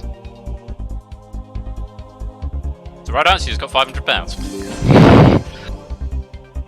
Yes, the 5 rings represent the 5 continents. Let's have a look and see how the lobby got on there. Awesome Quintuple 9 walking away with £300 there. Everybody else is still in. Okay, question number 5 is the last point. You could go away with nothing, but it's worth a guaranteed £1,000 if you give me a right answer. Have a look at this. Which of these characters is not a lion in Disney's The Lion King?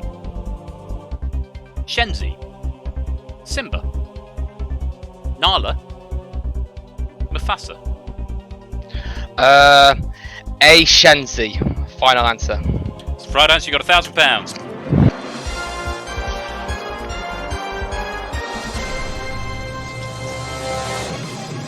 Do you know who Shenzi was in The Lion King?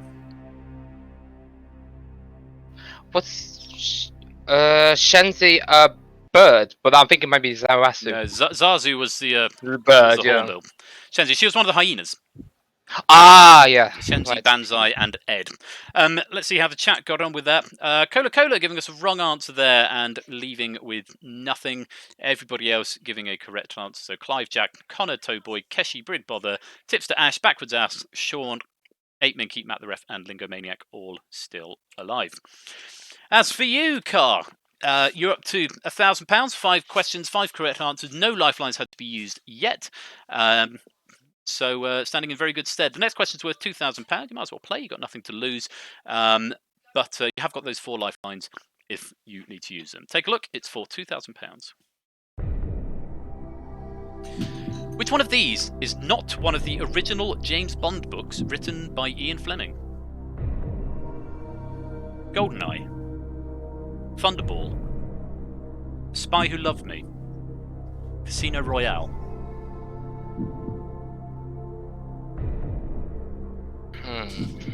Okay.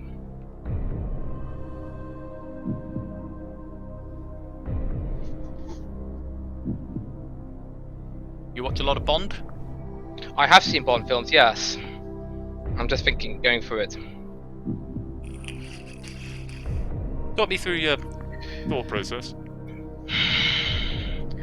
I just based around when the movies were made, and also taking into consideration the fact that there was a Casino Royale before there was an official Bond.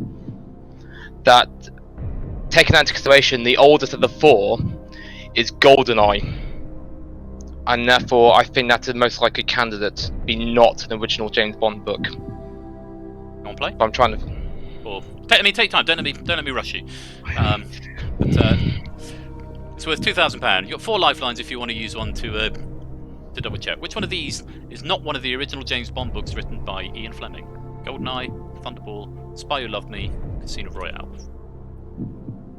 I'm also trying to think about the time the kind of titles of the books. Yeah, tension vaping is going to be a thing, Brigbother. Yeah.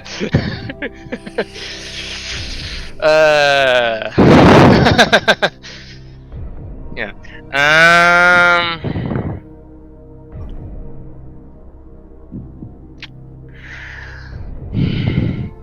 I still think it's GoldenEye, so I'm gonna go with my gut feeling. It was GoldenEye, so I'm gonna say a GoldenEye. Final answer.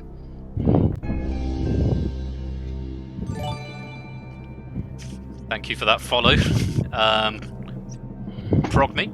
And Carver 7th, it's the right answer. You got £2,000. Tension follow as well. Yeah, GoldenEye 1995, the first one, I believe the first one not based on one of the original books by Ian Fleming. Let's see how the lobby got on with that one. Wow, quite a few people getting that one wrong there. Connor, Toadboy, Keshi, Tipster, Ash the Bash, Backwards Ass, and Lingo Maniac all getting that one wrong and leaving with £1,000. Sean electing to walk away and leaving with £1,000. That leaves Matt the Ref, 8 Minky, Brig Bother, Jack Woodford, and Clive of Legend. The question writer is here. Hello, darling. Oh, apparently none of the Dalton ones were based on it. Well, Hi, Max. I stand corrected. The question writer's come to say hello. Right. Card 7th, you still have got all 4 lifelines intact. The next question, question number 7, is worth £4,000. If you give me a right answer, you lose 1,000 if you're wrong, though. Have a look. Let me know what you want to do. What nationality were Napoleon Bonaparte's parents? French, Italian, Austrian, Swiss.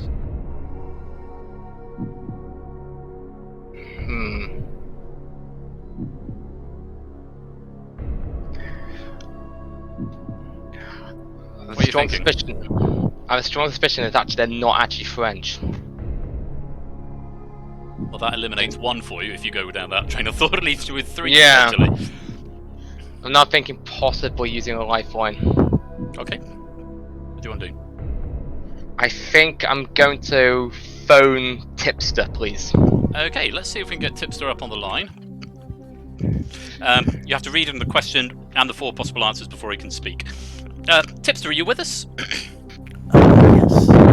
Good evening. It's Royal Flush from Who Wants to Be a Millionaire. Good evening. Oh, what a surprise. Oh, what a surprise. Hello, Tipster. Thanks for taking the call. We've got Carl the 7th here. He's doing okay at the moment. He's got £2,000, but with your help, we can get him up to £4,000. Okay. The next voice you hear will be Cars. He'll read the question. There are 4 possible answers. Only 1 is the correct answer, worth £4,000. All right. Okay. Good stuff. Okay, Car. Very best of luck. 30 seconds. Your time starts now. What nationality were Napoleon Bonaparte's parents? French, Italian, Austrian, or Swiss? I would go with Italian. Purely basing this off Assassin's Creed, I would say go with Italian. But how sure are you? 50%. Okay. Right. Okay. Thank you, Tipster. Okay, 50%. Yeah. Does that bode enough? Fill you with enough confidence to want to play? I don't want to stop burning more lifelines. Well, you use them all up in one go if you get it wrong. Yeah, could. But yeah. But he did something he played, and he's probably good at Assassin's Creed. So I'm guess Assassin's Creed to be fairly faithful to this. So I am going to say be Italian. Final answer. Tipster a good friend? Well, I hope so. He certainly is. He just won you £4,000. Thank you, Tipster. Thank you very much. And I can now reveal, fun fact, because I don't see any of these questions going into this, but because my wife wrote them as she was sort of testing the app and helping me build the game, we said we would have a look at the question. We would play the test question at home up until the point where I wasn't 100% certain of the answer. And that is the last question I saw of the stack. And I genuinely didn't know that answer until that point because I wasn't sure. And so I didn't play. So I am now genuinely blind on these questions moving. So asking the host up until that point, I would have known the answers because I knew them. But now I am genuinely seeing the questions blind. But it was interesting to test them out in that way and actually say, no, I don't know this. I'm going to walk away. Let's have a look and see what's going on in the lobby, Clive and Jack both getting that wrong and dropping to £1,000. And Brig, Matt, and 8Minky all walking away with 2,000. So the audience are out, or the lobby players are out. It's just you left now, Carl the Seventh. Right, okay. So you've used up Phone a Friend. You've got 50-50, Ask the Audience and Ask the Host left. The next question is worth £8,000, but you do lose 3,000 if you give me a wrong answer. Have a look. Let me know what you'd like to do. Which country is the largest producer of coffee in the world? Turkey, Kenya, Ecuador, Brazil.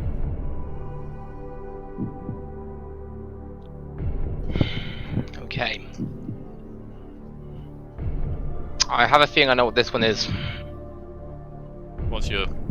Do you not want to say your hunch unless you ask the audience, because you might skew them, or do you want to talk me through it? Yeah, that's a good point. If I say my hunch, I might. If you say your hunch and then you go to the audience, you might prejudice them one way or another. But if you're not going to ask the audience, then feel free to talk me through your thoughts.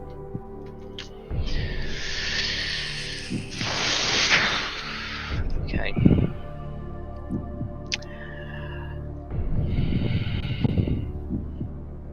I think they're pretty big for it, so Which country is the largest producer of coffee in the world? Turkey, Kenya, Ecuador, Brazil. I am going to ask the audience.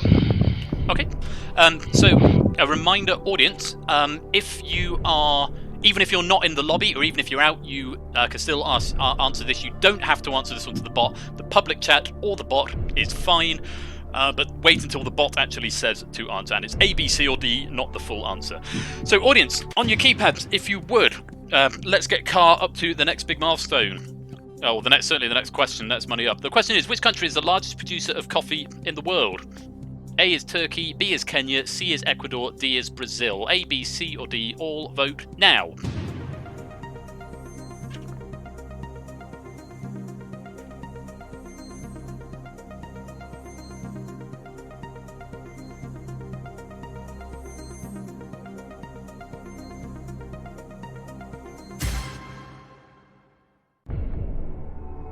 Okay, 57% think D, Brazil.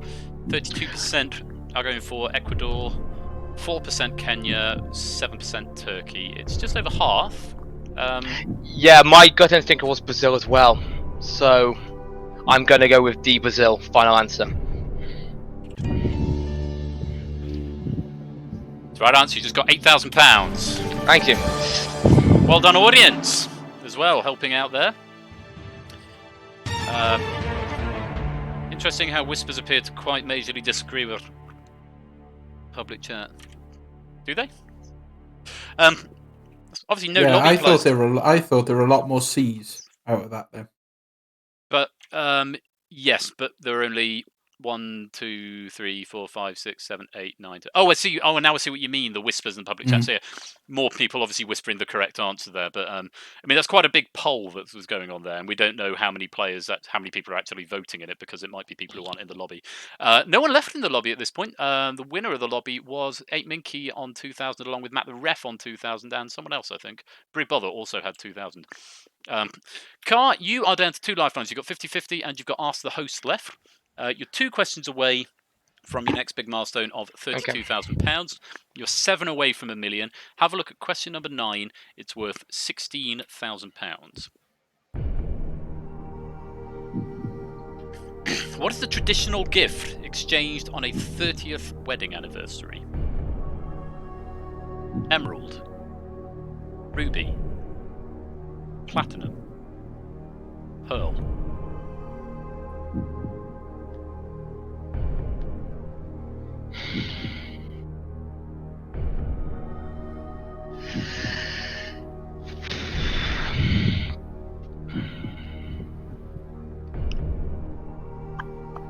Okay. Okay. What are you thinking? Again, I have a feeling I might have an idea what it is, but I'm going to ask you. You want to ask me? Yes, please. Okay, here's what I think. I think I've been married for not quite 3 years, and I'm not there yet. I have a hunch, but I'm not sure. I'm fairly sure Platinum is 70. Right. I thought Ruby was 40. Right. And I thought Emerald might be 45.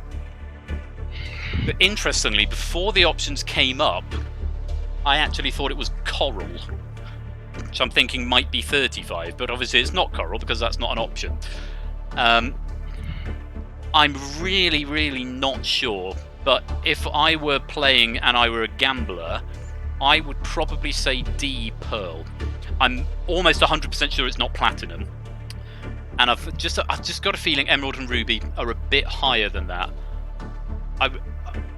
I'm probably about 45 to 50% sure it's Pearl, but I wouldn't want to gamble on it, and it's certainly your money as well, so I wouldn't want to be a big risk taker on that. So that would be my answer to you. Not sure, but if you really pressured me for an answer, I would probably say D Pearl, and that's my final answer. My gut instinct was also Pearl before the answers came up.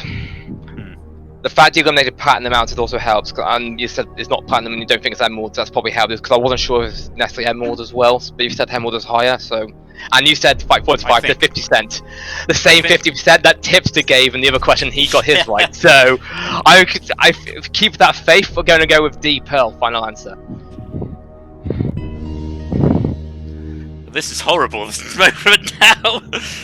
I hadn't mentally prepared myself for losing other people's money. The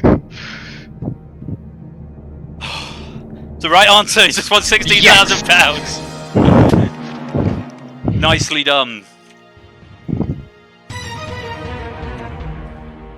Okay. We're doing well. £16,000. You're one away from that next big milestone of 32. That will give you a guaranteed 32. Nice, and yep. You've still got one lifeline as well. You can still use a 50-50. And you can still use 50-50. Look at the question, use 50-50 and walk away if you want to. You don't have to play it after seeing the question. But the next one would guarantee you £32,000. It's question 10 of a possible 15. Have a look. Eric Blair was the real name of which author? Aldous Huxley, George Orwell, George Eliot, Graham Greene. This came up in your DangerZone thing last week. It's George Orwell. B, final answer. It certainly did come up in DangerZone last week, and it certainly is George Orwell. You've just won £32,000. Nicely done. Well remembered. Really? Yeah, 32. George Orwell. His real name was Eric Blair. So I don't know why I'm going to the lobby. There's nothing to see in the lobby. But yes. I see you. I just saw your wife in the camera behind. Carl remembered it from DangerZone. The George Orwell question. Apparently, it's the only thing you're going to remember from DangerZone from here on out. That bodes well. So, you're now chasing Matt the Ref. Matt the Ref, of course, went away with £32,000. Got question number 11 wrong. But you might as well play this. You've got nothing to lose. You have still got that 50-50 if you would like to use it. The next question, if you give me a right answer, will win you £64,000. Have a look at this. In what country were poinsettias first cultivated? Morocco, Mexico, Egypt, Spain. 50-50. Okay, computer, take away 2 random wrong answers, please. Leave Car just the right answer and the 1 remaining wrong answer. Mexico or Egypt?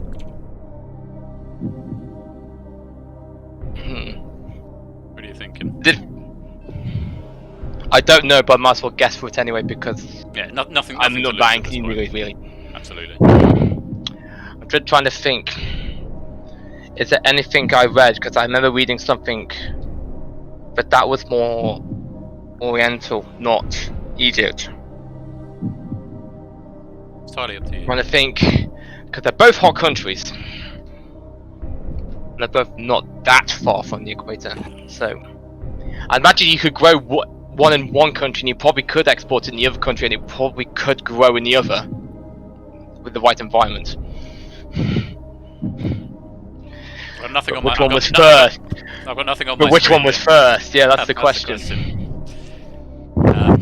To say you don't have to play, but you might as well take a guess because you've got nothing to lose on this one. I'm trying to think. In what country were poinsettias first cultivated? Mexico or Egypt?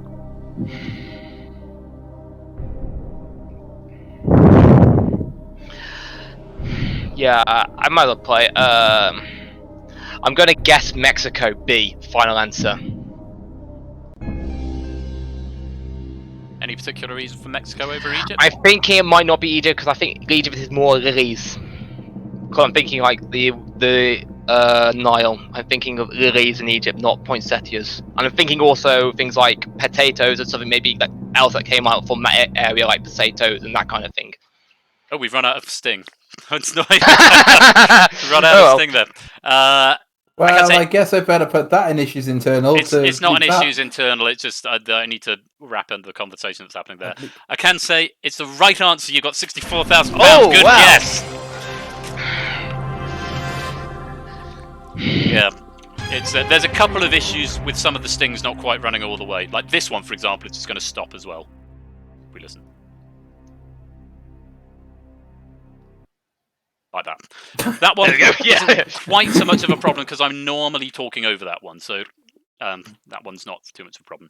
Now, Car, you are on £64,000. You're guaranteed 32. The next question, question 12, is worth £125,000. Right. You already getting hold into the serious money, serious territory, yeah. but also serious losses. You lose 32 if you give me a wrong answer. You currently have the highest prize money, but if you lose it, you go back down to time with Matt the ref. You've got no lifelines left, but you don't have to play. You can walk away. Have a look. It's question number 12 of a possible 15. What does a cartophilist collect? Butterflies, maps, stamps, cigarette cards. Oh god, here we go. We're getting spam bots. Huh? Oh, okay. Let's keep an eye on it.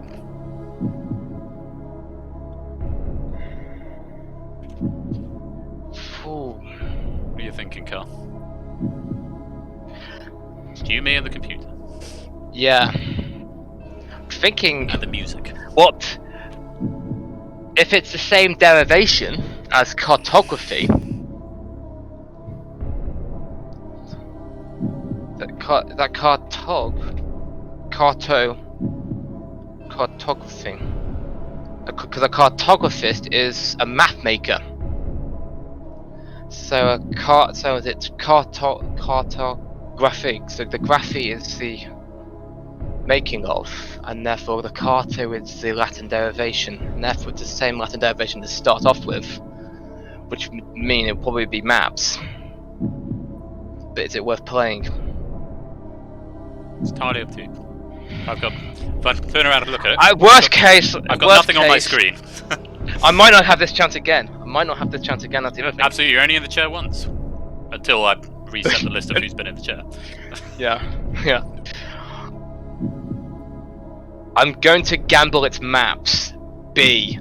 Final answer. Final answer? Yes.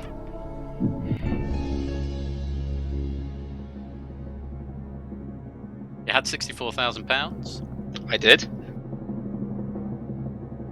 You've just lost 32. Oh, Car, I'm so sorry. It's the wrong answer. It's D. It's cards. Oh well, cards. I still matched Matt the Wealth, and I gave it a go. It's absolutely, you did match. You need coming to go.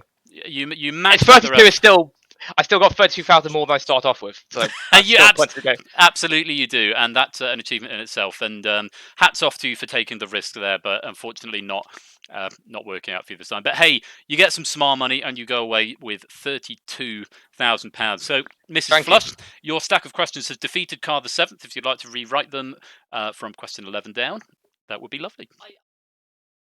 She's going away. You can reuse the top 3 questions. Now, Car the Seventh goes away with £32,000. Earlier on, Matt the Ref went away with £32,000, and before that, Toad Boy went away with £1,000.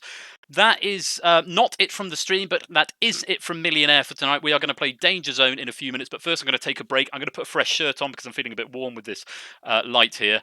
So we're going to take a break, 5-6 minutes. I'll play a couple of songs, get another drink, change my shirt, and then we'll play some Danger Zone. Car, thank you so much for joining us. Thank you, audience at home, for making this pilot stream of Who Wants to Be a Millionaire so special. It's been absolutely wonderful, and it's really nice to see, apart from 1 or 2 sound issues, pretty well everything working, so I'm happy with that.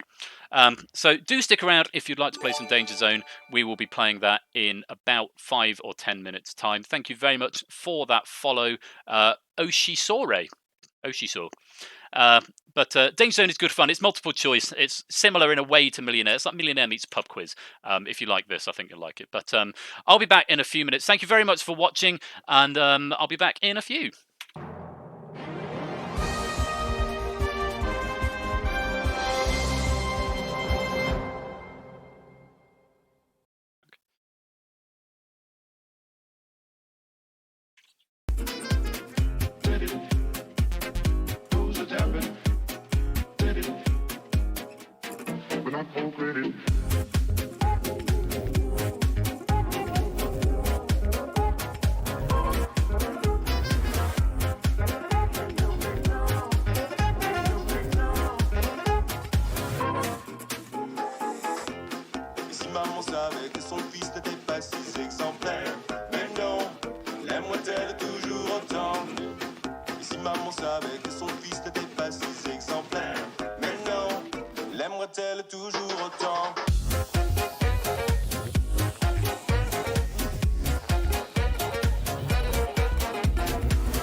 Good evening again, and welcome to Danger Zone.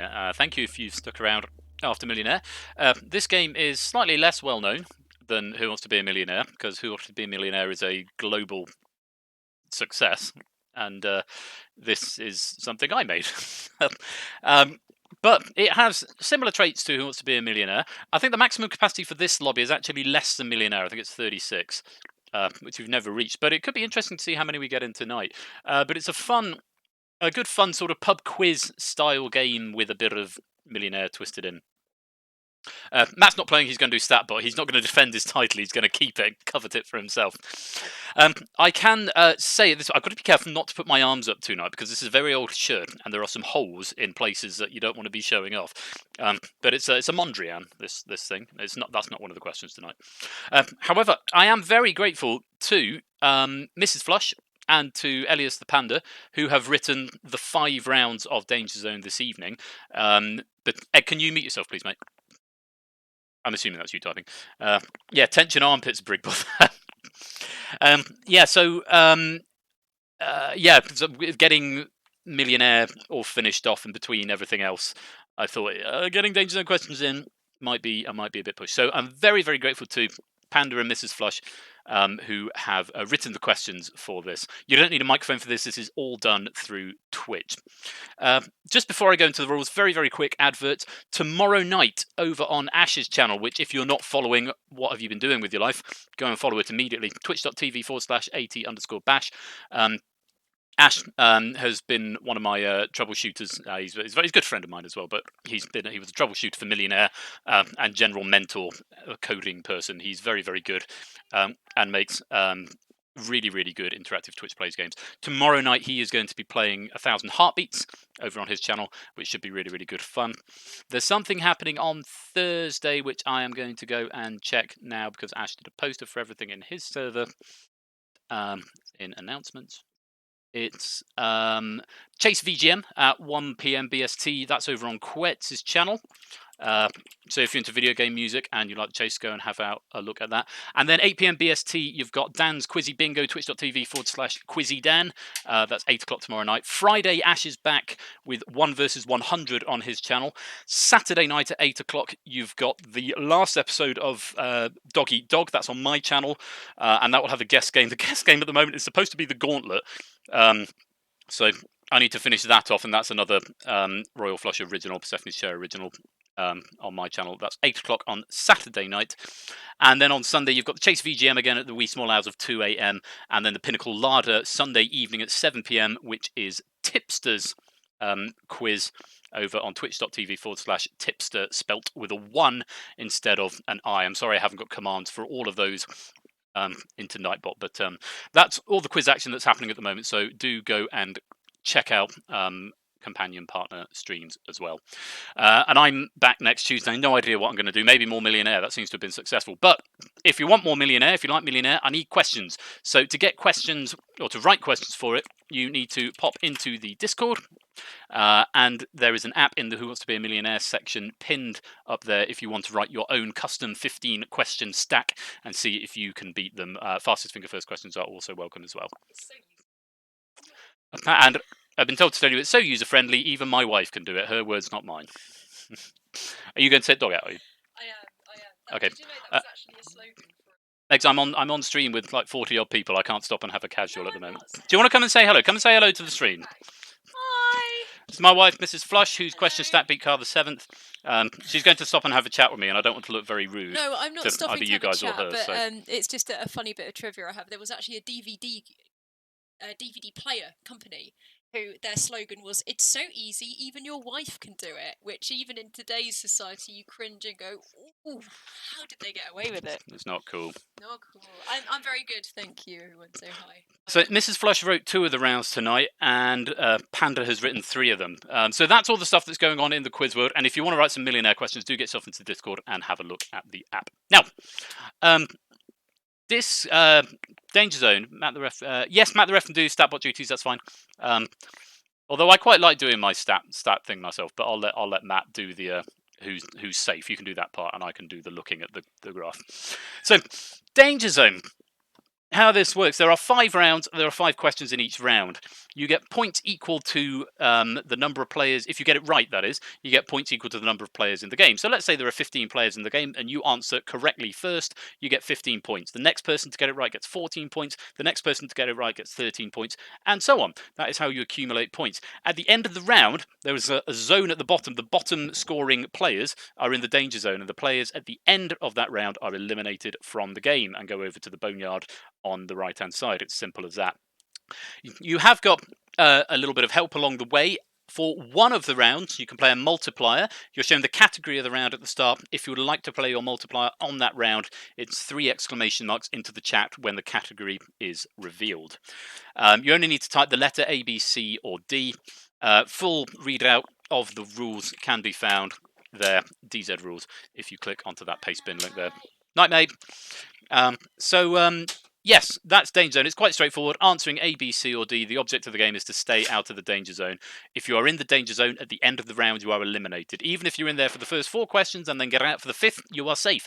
Or indeed, if you're out of it for the first 4 questions and then you drop into it for the 5th, you're still eliminated. It's heartbreaking, but that's the way the game works. Stay out of the Danger Zone. All of the questions are multiple choice. You only need to type A, B, C, or D. You can either whisper to the bot or type it into the public chat. My preference is for the bot, but unlike Millionaire, you can actually type it into chat publicly as well. That's the rules. I don't think I've missed anything. The multiplier is included there. I'm sure someone will point out if I have. If you would like to play Danger Zone, you need to type the lobby code in. Oh, incidentally, you can't leave this one. This is an older build when I was less worldly when it came to programming. So once you're in, you can't leave. So don't join to then leave later on. You don't need a microphone, you don't need to chat. But let's give it a go. XTAXP is the code. Pop it into the chat if you would like to come and play Danger Zone.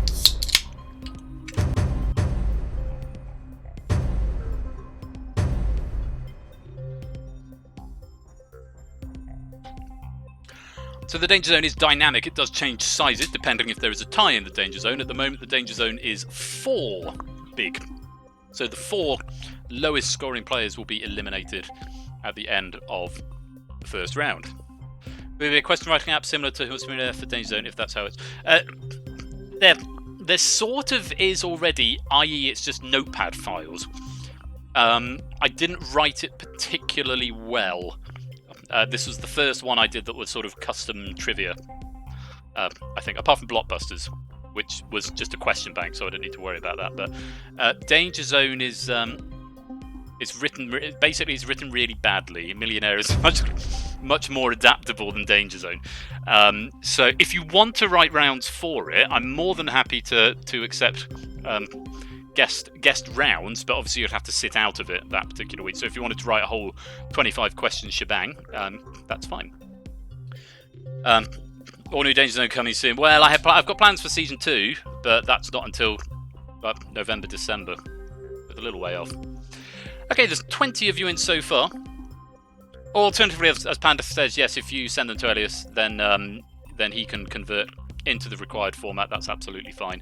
So Clive, Jahuska, Connor, Jack, Lupine, Keshi, Brigbother, GM Rubik's, Toadboy, Sean, Toshi, Tipster, Cola, Spicy Clarence, Carl the 7th, Shadowmane, Samster, 8-Minky, Oshi, Backwards Ass, and Scorecam. Defending champion not joining us this week, that's Matt the Ref, so we will have a new champion. We've got a couple of former champions in the active players. It'll be interesting to see if we get a new one this week. So you're shown the category of the round, and you need to type 3 exclamation marks if you want to use your multiplier. Your multiplier will double the points that you get for the round you play it on. Of course, if you still get it wrong, double nothing is still nothing.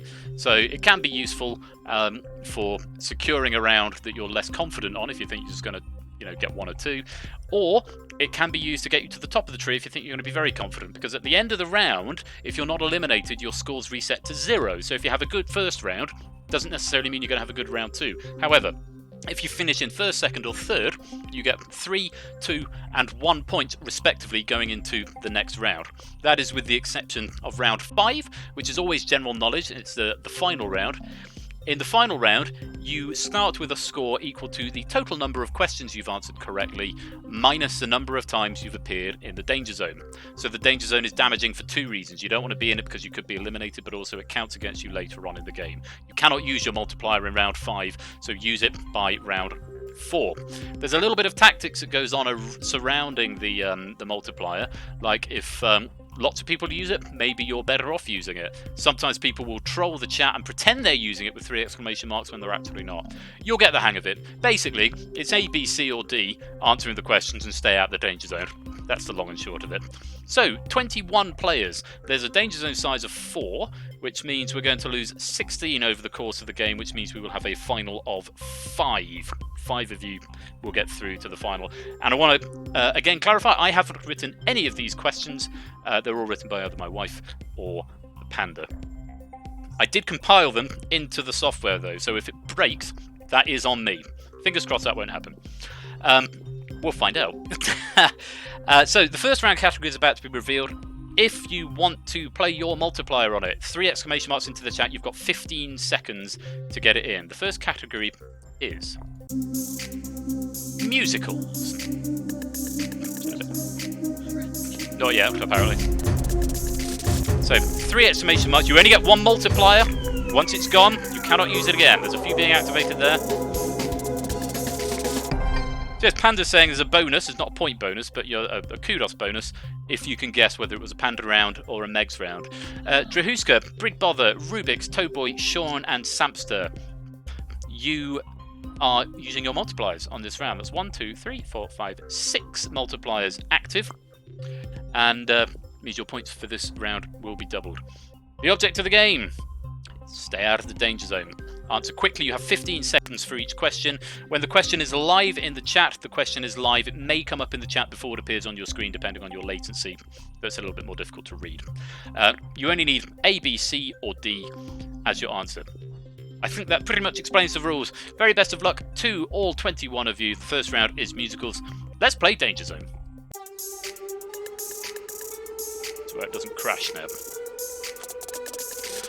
Okay, question 1. Which musical was not written by the team of Rodgers and Hammerstein? Allegro, South Pacific, Carousel, Jackpot.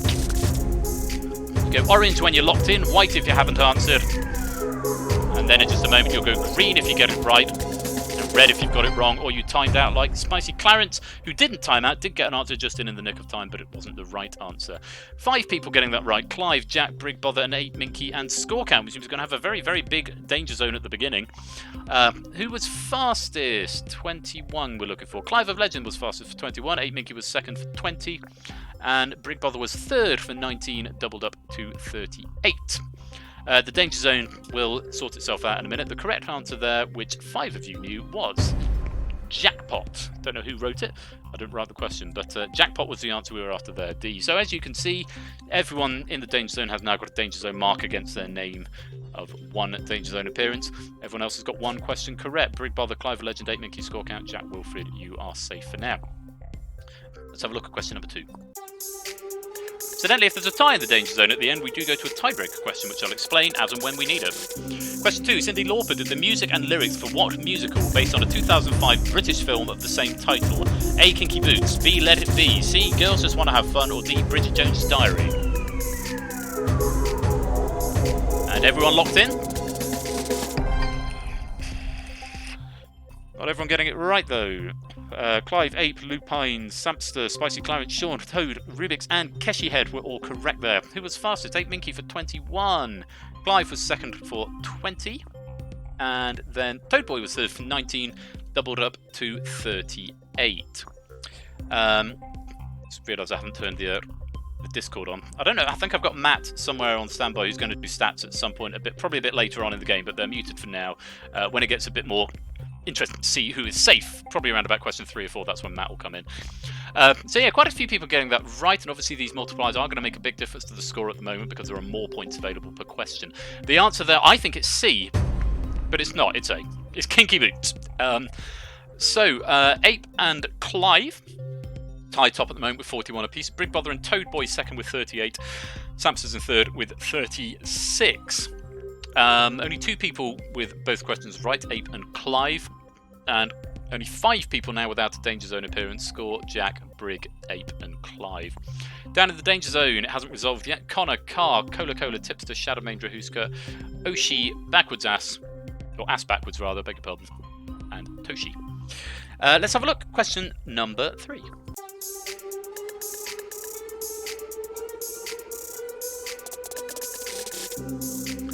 Belle of Mayfair is a musical comedy based loosely on which of Shakespeare's works?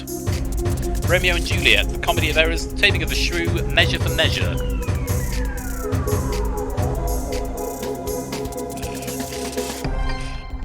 Just out of time there, Rubik's.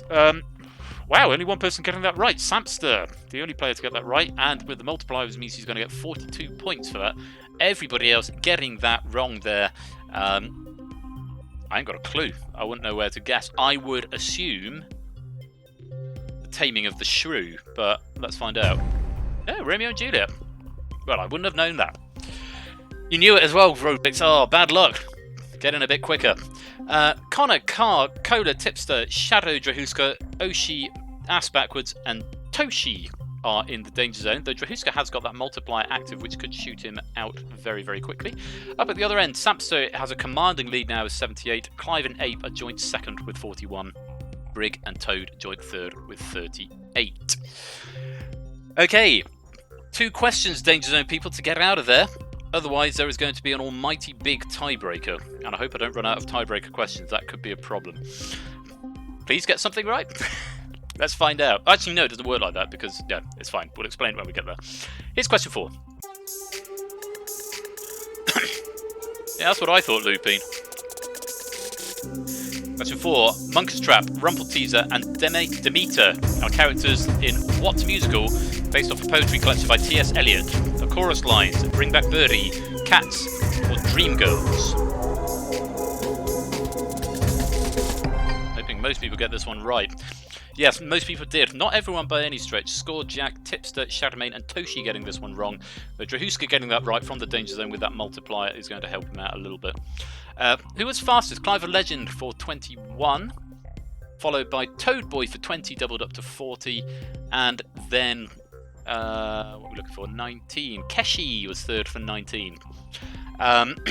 Yeah, most people know that there was an Abomination film of it made recently by Tom Hooper, who did The King's Speech and Les Mis. It was Sea Cats. It's the first one I've actually been 100% certain of the answer of. So, despite Oshi having points on the board, Oshi is still in the danger zone, along with Tipster, Shadowmane, and Toshi. Up at the other end, Sampster is well out in front with 104, Toadboy now in second with 78, Clive and Brigbother joint third with 62. We bring Statbot in at this point. Matt, can you tell us about who's safe and who you think needs to watch out? Yeah, so safe we've got is basically the top 8. So Keshi head upwards, you're safe. Other than that, basically everyone else you are basically not safe. We've got obviously Oshi, Toshi, Tips, Shadowmane down at the bottom 4. I'm trying to see, is there anyone who is definitely out on this? No. So only the top 8 safe. It could all change on this next question. Thank you very much, Matt. So, yes, that is the great thing about the danger zone, is that the swings can happen so dramatically and wildly. For example, just to pick on Jack Wilfred, who hasn't been in the danger zone yet. However, if everyone beneath him gets it right and quickly, and he gets it wrong, it started from the bottom up. It's a theoretical improbability, but if everyone from Toshi upwards gets it right in that order, and Jack gets it wrong, he could very easily find himself falling into the danger zone. It could happen. Statistically unlikely the higher up you are, but the swings really are that wild on this game. Okay, one more question this round. You 4, you've got to get out of the danger zone on this question, otherwise you are eliminated from the game. Here's question 5.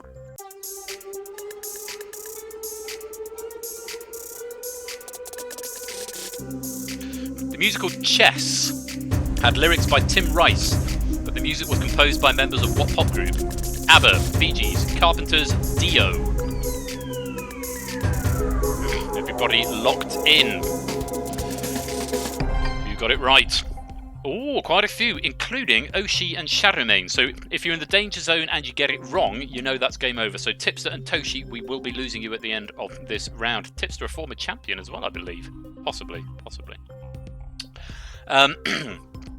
Meanwhile, with Oshi and Shadowmane getting that right, and quite convincingly as well, Oshi, I believe, was only 2 points behind Cola, so that could spell danger for Cola and possibly spell danger for Drahuska and maybe even Car. I can't remember if Drahuska and Car were tied up there. But those bottom 15 really want to watch out. Remember what I was saying about Jack Wilford? I think Jack is safe because there are people below him who got it wrong. But Car, Drahuska, Cola, Tipster, Toshi, you need to be watching out. Who was fastest there? Toad Boy was fastest, 21, doubled up to 42. Then 8 Minky for 20 points, and then Samster, 19, doubling up to 38 for second and third. Most of us there knowing the answer to that. The correct answer was A, ABBA. And look at that, Drahuska, you have just managed to cling on, as has Carver 7th. You were indeed tied, and you have just cleared the danger zone by 1 point. That multiplier really helping you out there, Drahuska. That could have been a real problem for you. We'll look down at the danger zone again in just a moment, but up at the other end, yes, Oshi, you managed to get away and you tied it up with Jack Wilford, who I picked on earlier on just to use it as an example. At the top end, Samster with 142 points will get 3 points going into the next round. Toadboy in second with 120 will get 2. Brigbother and Sean tied in third. They will get a point each going into round 3. Congratulations, you four. You are through to round 2, along with Clive, 8 Minky, GM Rubik's, the Lupine, Keshi, Ass Backwards, Score Counts, Spicy Clarence, Connor, Jack Wilford, Oshi, Carr the 7th, and Drahuska.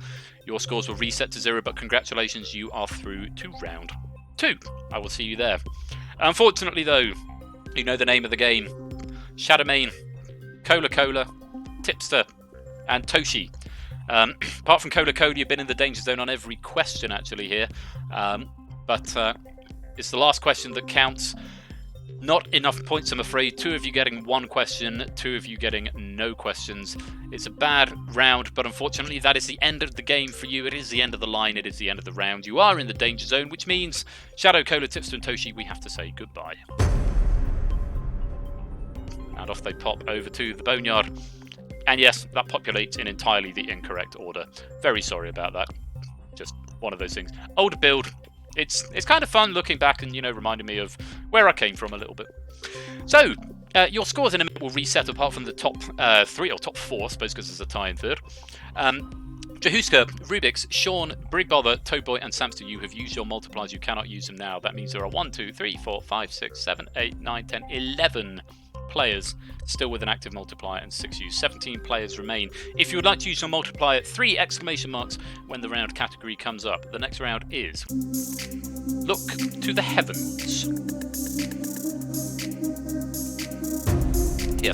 Some of the clues are cryptic. Some of the category rounds are cryptic. Lupine is electing to use a multiplier, as is Spicy Clarence, as is Connor. And as is Ass Backwards. Okay. 4 multipliers get activated there, leaving 3, 4, 5, 6, 7 multipliers inactive, potentially being able to be used in the next round. So, look to the heavens. The subject of this round is a cryptic clue. It's all about stuff up there. Space. And things. I can't say anything else beyond that without really giving everything away. And also because I didn't write it, I didn't as thoroughly look at the questions. I don't have them readily. I looked at the questions, but I don't have them readily in my head as I might. So Look to the Heavens is the category of round 2. It's all to do with space and such like. Again, at the end of the round, we will lose 4 of you, and 13 of you will go on to round 3. Very best of luck. Round 2 is Look to the Heavens. Let's play Danger Zone.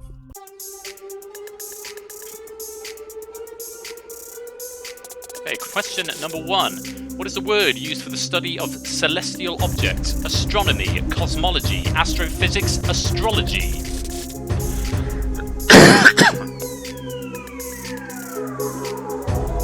Everybody locked in there. A few seconds to spare. Not everyone getting it right though. Connor and Oshi failing to find the correct answer, but everyone else is all good. Who was fastest? Toadboy for 17, followed by Clive the Legend for 16, and who got 15? Ass Backwards got 15, but doubled up to 30 with that multiplier active. So we're going to have Connor and Oshi in the danger zone along with 2 other people. Who are they going to be? The lowest scoring. Sean only got 3 there. And possibly Samster, who got 5, although he has got that boost. He's got a 3-point boost, so he's on 8. So I think it might be Drahuska. Drahuska, Oshi, Connor, and Sean, I think. Let's have a look. The correct answer, most of us there knowing the answer was A, astronomy. And yes, score count Samster and Spicy Clarence just clearing that danger zone by a single point. But you can see the difference that makes. Samster's gone from being on the top spot to being right on the cusp of the danger zone there. Those multipliers are spread much more widely, both the active and inactive ones. Down in the danger zone then, Drahuska on 7 points, Sean on 4, Connor on, and Oshi yet to score in this round. So you've got to answer quickly as well as accurately, because that is the thing that gets you the points. Up at the other end, Ass Backwards is on the top with 30 points, followed by Toad Boy, who's got 19, and Clive the Legend in third with 16. Let's have a look at question number 2.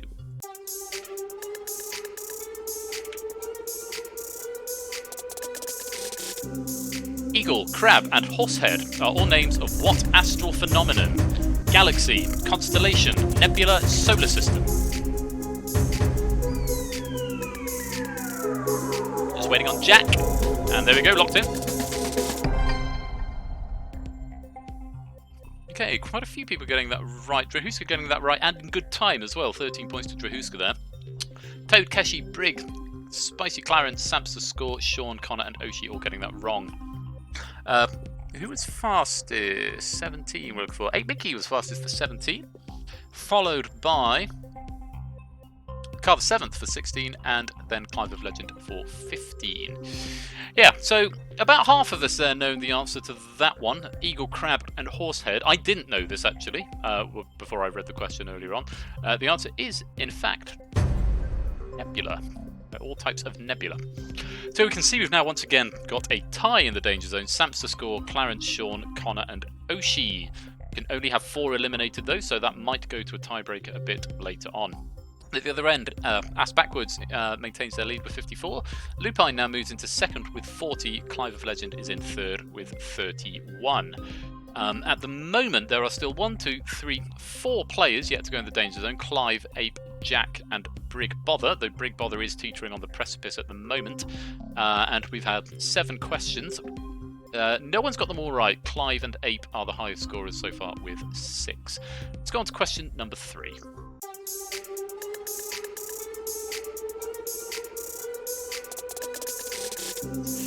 Halley's Comet completes its orbit around the Sun in how many Earth years?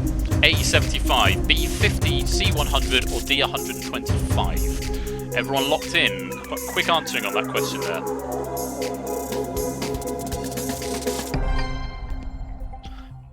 Yeah, most of us getting that right. Jack, Sean, and Connor failing to find a right answer. That should resolve the tie in the danger zone. Who was fastest here? We're looking for 17 or 34. Ass Backwards again on the top is going to be extending that lead. 17 doubles up to 34. Next was Rubik's for 16, and third Lupine 15 doubled up to 30. There are 3 fastest. Jack, Sean, and Connor getting it wrong. Most of us there know the answer was A 75. Danger Zone is now Samster, Oshi, Sean, and Connor. Oshi 7 appearances in the Danger Zone. The most Danger Zone appearances I've seen that got through to the final, I think, was 9. And that might have been the last time we played. 9 Danger Zone appearances, but still got through to the final. It can be done. Though, of course, at the moment, Oshi, you would be starting on a negative score. That has happened once as well. People start on a negative score. And the gap is starting to widen a little bit. Keshi is now 4 points ahead of Samster, and there are only 34 points left in this round. 68 for Connor, because he's got his multiplier active. Up at the other end, Ass Backwards is still in the lead with 88. Second is Lupine with 70, and then a tie in third, Clive and Ape with 42 points apiece. After this next question, we will bring StatBot in to let us know what the standings are. But for now, here's question number 4.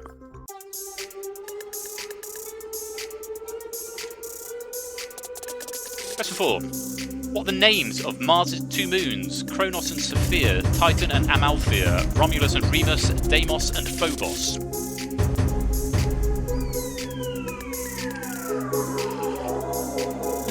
Is everybody locked in?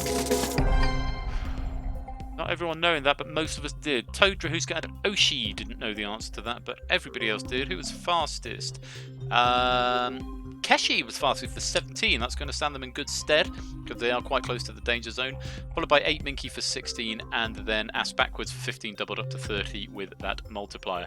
Connor getting that 20 points, though, is going to spring him up from the bottom of the danger zone quite possibly, or certainly at least into 14th place, one would think, maybe a little higher.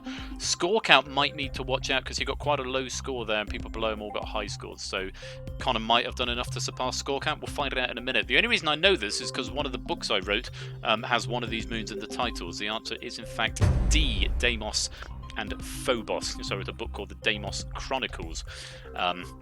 which is I need to finish. Actually, I haven't finished it, but it's got quite a lot of it done. So Ass Backwards is on top with 118. Lupine is now second with 86. 8 Minky has now got a clear third with 58. But down in the danger zone, Connor hasn't quite done enough to get out of the danger zone yet. 7 danger zone appearances, 2 correct answers, but he has got that multiplier active. He's in there with Samster, Sean, and Oshi. I believe Samster has won danger zone in the past, and I'm pretty sure that Connor has. Let me just check in with the danger zone pins. I stand corrected. I don't think Connor has one, but Samster has won a few times. So the fact he's in the danger zone this early on could spell a problem for him. Let's bring Starbot in. Matt, what do you make of it at the moment? Yeah, so unfortunately Oshi is out at this point. Only 7 points, a maximum of 17 points available on the next question, so cannot catch Drahuska. Up at the top 6 are safe, so GM Rubik's upwards, you're all safe and through to round 3. Ass Backwards, if you get the next question correct, you are guaranteed to win this round. Just trying to see what else other people can do to sort of guarantee their safety. Who's got to potentially worry? I think basically anyone from, I would say, Towboy downwards. Towboy, Score Count, Drahuska, Connor, Samster, and Sean, you all need to worry. Spicy Clarence, Keshi, Jack, and Brig Brother, providing you get your next question right, you should be safe. Connor, the advantage Connor's got, obviously, he's got his multiplier. Absolutely. So could fire himself. He actually could fire himself right up, in theory, up to 4th. 4th, I beg your pardon. Yeah. Theoretically. Yeah, in theory, up to 4th, but theory's all good in this game, isn't it? absolutely. Lovely. Okay, thanks very much, Matt. Let's have one more question in this round. Get out of the danger zone or face elimination. Good luck. Here's question number 5.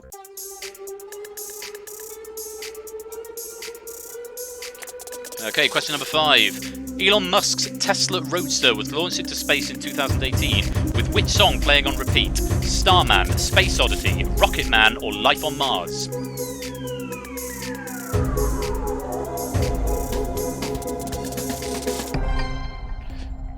Okay, let's get the right window. Sorry, I'm working off one monitor still. I need to get a new monitor. Okay, most people are getting that one right, but curiously, a big chunk of people down there, Drahuska, Connor, Samster, and Sean, not getting that one right. Score count has cleared. The only person in the danger zone getting that right is Oshi, which means he's going to change the standings of the danger zone, but not actually change who's being eliminated. So we know who's going at this point in time. Drahuska just managing to cling on. Who was fastest? 8 Minky, fastest for 17, followed by Carver 7th for 16, and then Ass Backwards for 15, doubled up to 30, is going to put him in very, very strong first. So, yeah, I think most of us there knowing the answer to that. It was a Bowie song, but it was Space Oddity, Ground Control to Major Tom, great song. Not as good as Life on Mars in my humble opinion. So at the end of that round, Ass Backwards is a clear victor with 148. Lupine is in second with 108. 8 Minky is third with 75. You will get 3, 2, and 1 point respectively moving into the next round. Carver 7th, GM Rubik's, Clive of Legend, Brig Bother, Jack Wilfred, Score Count, Spicy Clarence, Keshi Head, Toadboy, and Drahuska. Your scores will reset to 0, but along with 8, Lupine, and Ass Backwards, you are all safe and through to round 3. Congratulations. However, down below the danger zone line, Connor, Samster, Sean, and Oshi. Connor on what is possibly a personal best, or an all-time best on -6. 2 questions right, 8 danger zone appearances. Down in the danger zone, you know what this means. A valiant effort from all of you. Samster actually getting 7 out of 10 questions right, but it's not enough, not answering quickly enough to survive. Connor, Samster, Sean, and Oshi, you are in the... It is the end of the round. You are in the danger zone, which means we have to say goodbye. Off they pop to the boneyard, and then there were 13. We are down to 13 players whose scores will reset apart from the top 3 boosts. We've got 1, 2, 3, 4, 5, 6 multipliers still left available. A reminder, you cannot use the multiplier on round 5. If you get there, it will automatically be cancelled, so use it before round 4 unless you want to #DoThePanda. Yes, that is something that you want to watch out for. Oshi, I've literally been in the Danger Zone for the whole game, so I'm glad you've mentioned around. You were in the Danger Zone of 9 Danger Zone appearances, the whole game apart from the end of round 1, it turns out. Is my cat on webcam? Going to town on himself. Ozzy, you are on national, international He doesn't care. He's absolutely going to town, isn't he? Nice cat. That's Ozzy there. I'm going to just turn the chair around that way because no one wants to see that. A cat doing cat things, absolutely. So, yes, 6 people still with their multipliers to play, and you can't use it in round 5, so you might as well use it before then. You've got 2 more rounds in which to use it, round 3 and round 4. If you would like to use it in round 3, the category is about to be revealed. It's 3 exclamation marks into the chat if you want to play your multiplier on first lines. Clive and Keshi and Score are all in. That's half the remaining people. And Jack Wilford is activating. Car is activating. Is 8Minky going to activate? Is he going to bow to the pressure? He's not. He's going to leave it off and save it for another day. Hoping he's going to be able to get through. Hoping he's going to get through this round without it. So 5 active multipliers, which means we've got 8 inactive multipliers, 13 players in total. Ass Backwards has 3, Lupine has 2, 8Minky has 1. So, first lines is the name of the category for round 3. This round functions like this. You will be given the first line of a book, novel, novella, etc.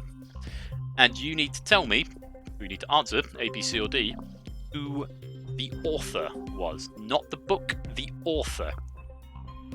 Okay? It was the best of times, it was the worst of times. For example, GM Rubik's, the answer would be Dickens, not A Tale of Two Cities.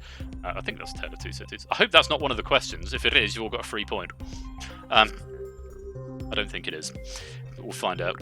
It was a combination best and worst of times. The best it was the worst of times! Yes!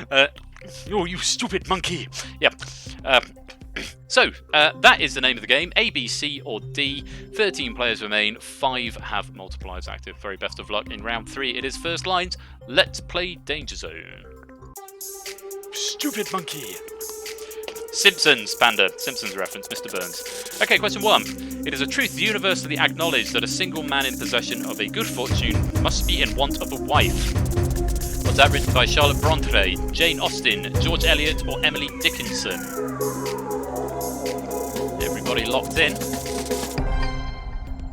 Most of us getting that right. Clarence, Carr, Ape, and Ass Backwards getting that one wrong. Who was fastest? 13 points available. So Clive was fastest, 13, double to 26. Followed by... he's got 12. Lupine. Lupine got 12. And Brig Bother was third for 11. I'm pretty sure the book here is Pride and Prejudice. But I'm not 100% on the author. It's either Charlotte... I think it's Jane Austen. I'm pretty sure the answer is B, Jane Austen. It is Jane Austen, and I think it was Pride and Prejudice. Yes, thank you, Ass Backwards.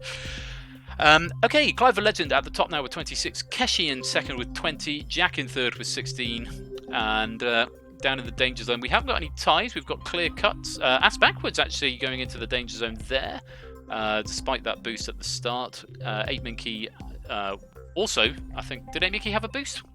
Or did he just get that one right slow? No, I think he must have had a boost. Carr and Spicy Clarence getting that one wrong. So, it's all good so far. Remember, there are 13 points available for per question. Each round, the number of points available goes down and down. Let's have a look. Question number 2.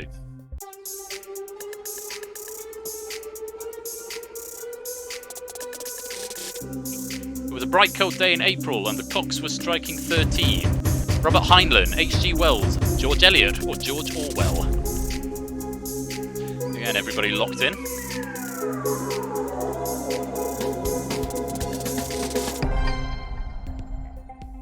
Okay, everybody knowing that apart from Trahuska and Spicy Clarence. Who was fastest? Score. Score count 13, doubling up to 26 there. Followed by 8 Minky for 12. Card 7 to 12 comes from that multiplier, of course. And then Ass Backwards getting 11 points there, recovering some glory from the last round, and possibly getting out of the danger zone. Drahuska may want to worry. Yeah, Bright Cold Day in the clocks in April. The clocks are striking 13. I'm pretty sure this is 1984, which means it's D. George Orwell, I believe. Indeed, it is. We have got a tie in the danger zone at the moment. Rubik's and Car the 7th are now tied up on 12 points each, and in the danger zone along with Toad Boy, Drahuska, and Spicy Clarence. 8 Minky just 1 point clear of that danger zone, and with Car the 7th only 1 point behind, and with an active multiplier, Ape has possibly got something to worry about. Likewise, Ass Backwards only a point ahead of Ape with 14 points. Up at the other end, Clive the Legend is atop with 46. Score now in second with 40, and Keshi is in third with 38. Let's go on. Question number 3. Quite right, Panda. The most merciful thing in the world, I think, is the inability of the human mind to correlate all its contents. James Coontz, J.K. Rowling, George Eliot, H.P. Lovecraft.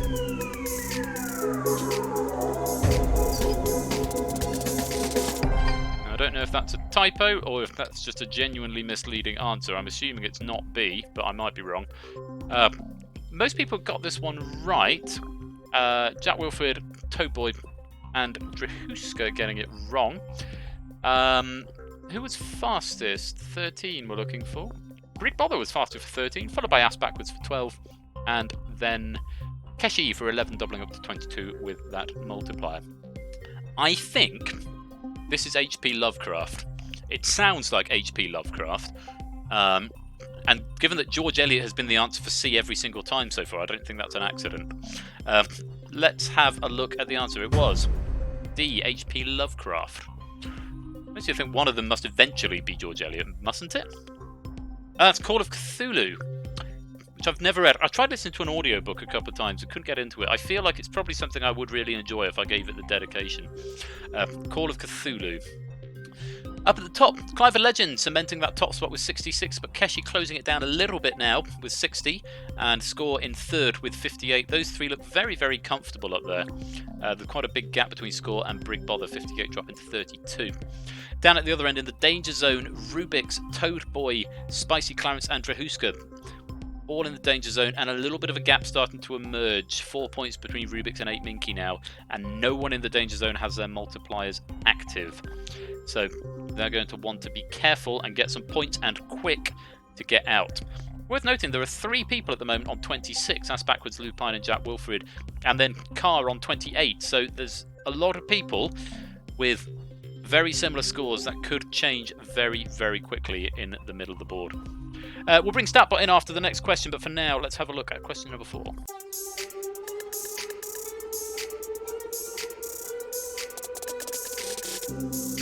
Miley was dead to begin with. Hans Christian Andersen, Charles Dickens, George Eliot, Stephen King. That was very, very fast. It's a bit of a fastest finger first, this question. I'm expecting everybody to get this one right. No! Wow, okay. Jack, Ass Backwards, Rubik, Spicy Clarence, and Drahuska getting that wrong. Clive the Legend fastest there for 13, double to 26. Toadboy was actually second there with 12. Again, Card the 7th, 12 coming from that multiplier. And Lupine was third for 11. Yeah, Jack, Ass Backwards, Rubik, Spicy, Clarence, Drahuska, but to worry about. Ass Backwards particularly, you may end up finding yourself in the danger zone if Toadboy and 8 Minky jump over you. This is what I meant about everything changing so quickly. And likewise, Jack Wilfred. You maybe want to be looking over your shoulder for the next question. I thought that was an easy question. That was it's from A Christmas Carol, which is by Charles Dickens. So, at the top, Clive the Legend, 92. Keshi in second with 80. Score in third with 76. Again, a very, very clear lead from those 3. There's then the middle board, and then it's all a bit messy down the bottom. We've got Toadboy, Rubik's, Clarence, and Drahuska in the danger zone at the moment. Let's bring Matt in. And what do you make of this? I mean, it's quite tight. You've got Ape, you've got Jack, you've got Ass Backwards, all very, very treading on thin ice, you could say. It's very, very close at both ends of the leaderboard. The top 3 are guaranteed. So Clive, Keshi, and Score will have a bonus going into the next round. They're just fighting it between themselves as to what bonus that is. Spicy Clarence and Drahuska are out. They cannot catch Ass Backwards in 8th place. I'm just trying to see. So 8 Minky, if they can get 8 points on this final question, they will guarantee themselves safety. GM Rubik's, you basically need to get this first, and you need to get this right, and you need to get it first. Otherwise, you are more than likely to be going down into the boneyard.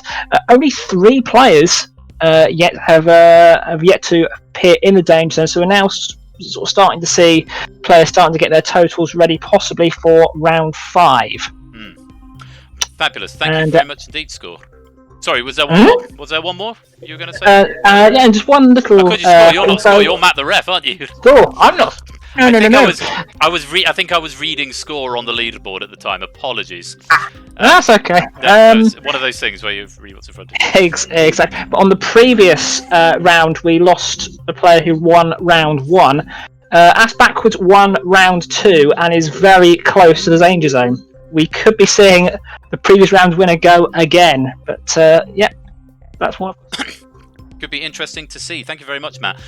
Interesting thing for me is for Jack Wilfred to watch out here, because we haven't seen it in a while, but we could have a debut Danger Zone appearance, i.e. the first appearance in the Danger Zone in the game, resulting in an elimination if Jack Wilfred isn't very, very careful here. One more. I am confusing tutorial bot and stat bot, Lupin, you're quite right. Let's have a look at question number 5. The best of luck to all of you.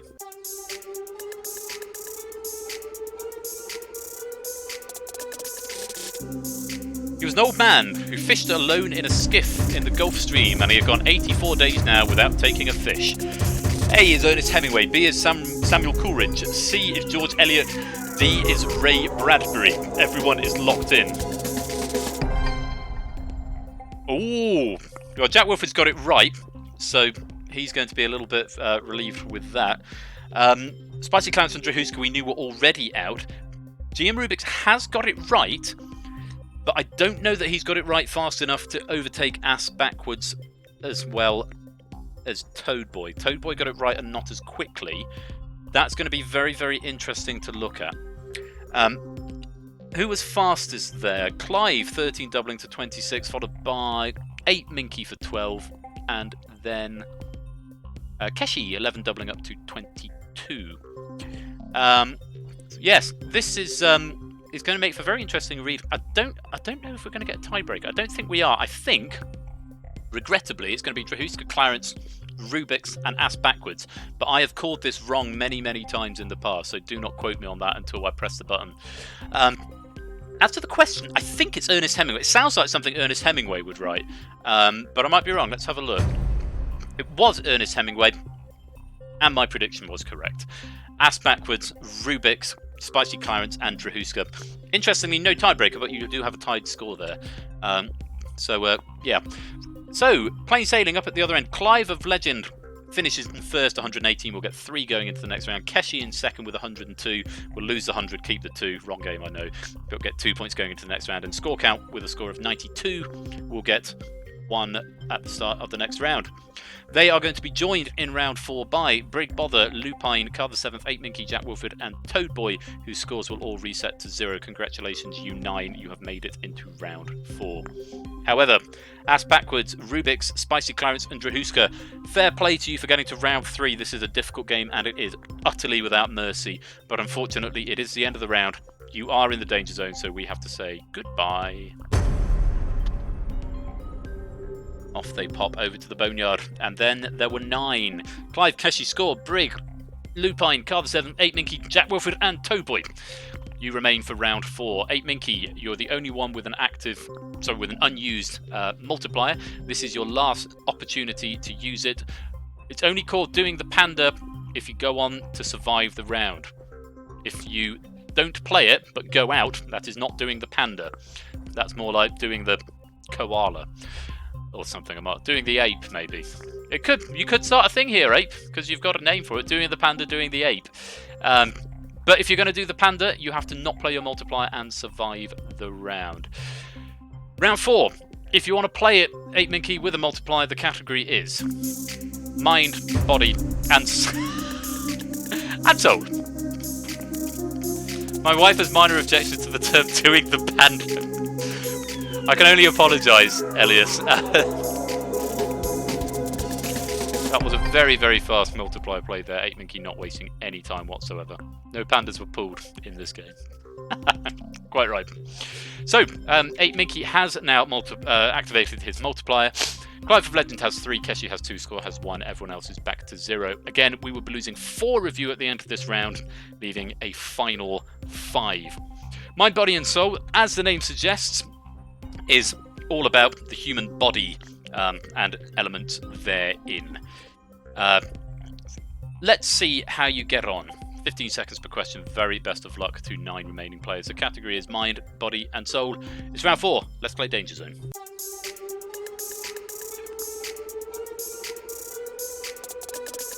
Alright, question 1. The human bonding hormone goes by which name? A. Adrenaline, B. Serotonin, C. Dopamine, D. Oxytocin. Everyone locked in.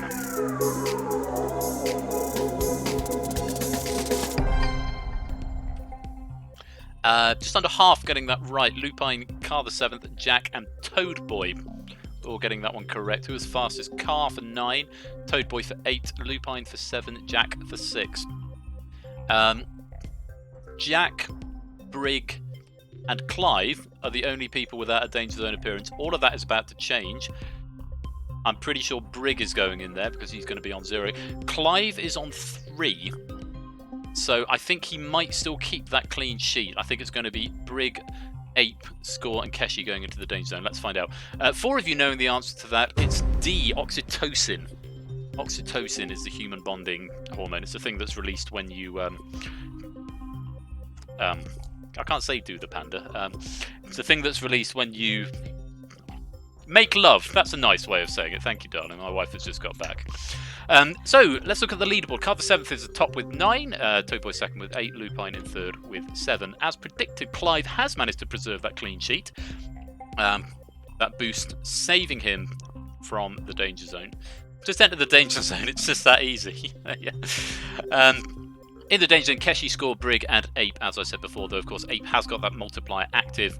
Could stand him in good stead later on. Curiously, the leading player at the moment has the most Danger Zone appearances. Car the 7th with 5. And second has second most. Who's leading the pack on questions? It's Lupine at the moment. 14 out of 16. So only dropping 2 questions so far. It's a very strong performance from the Lupine one there. And Clive 13 out of 16. Let's go on. Question number 2.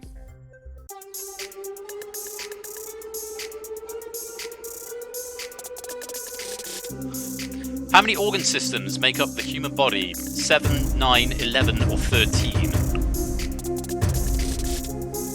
Everyone locked in. Everyone locked in very, very fast.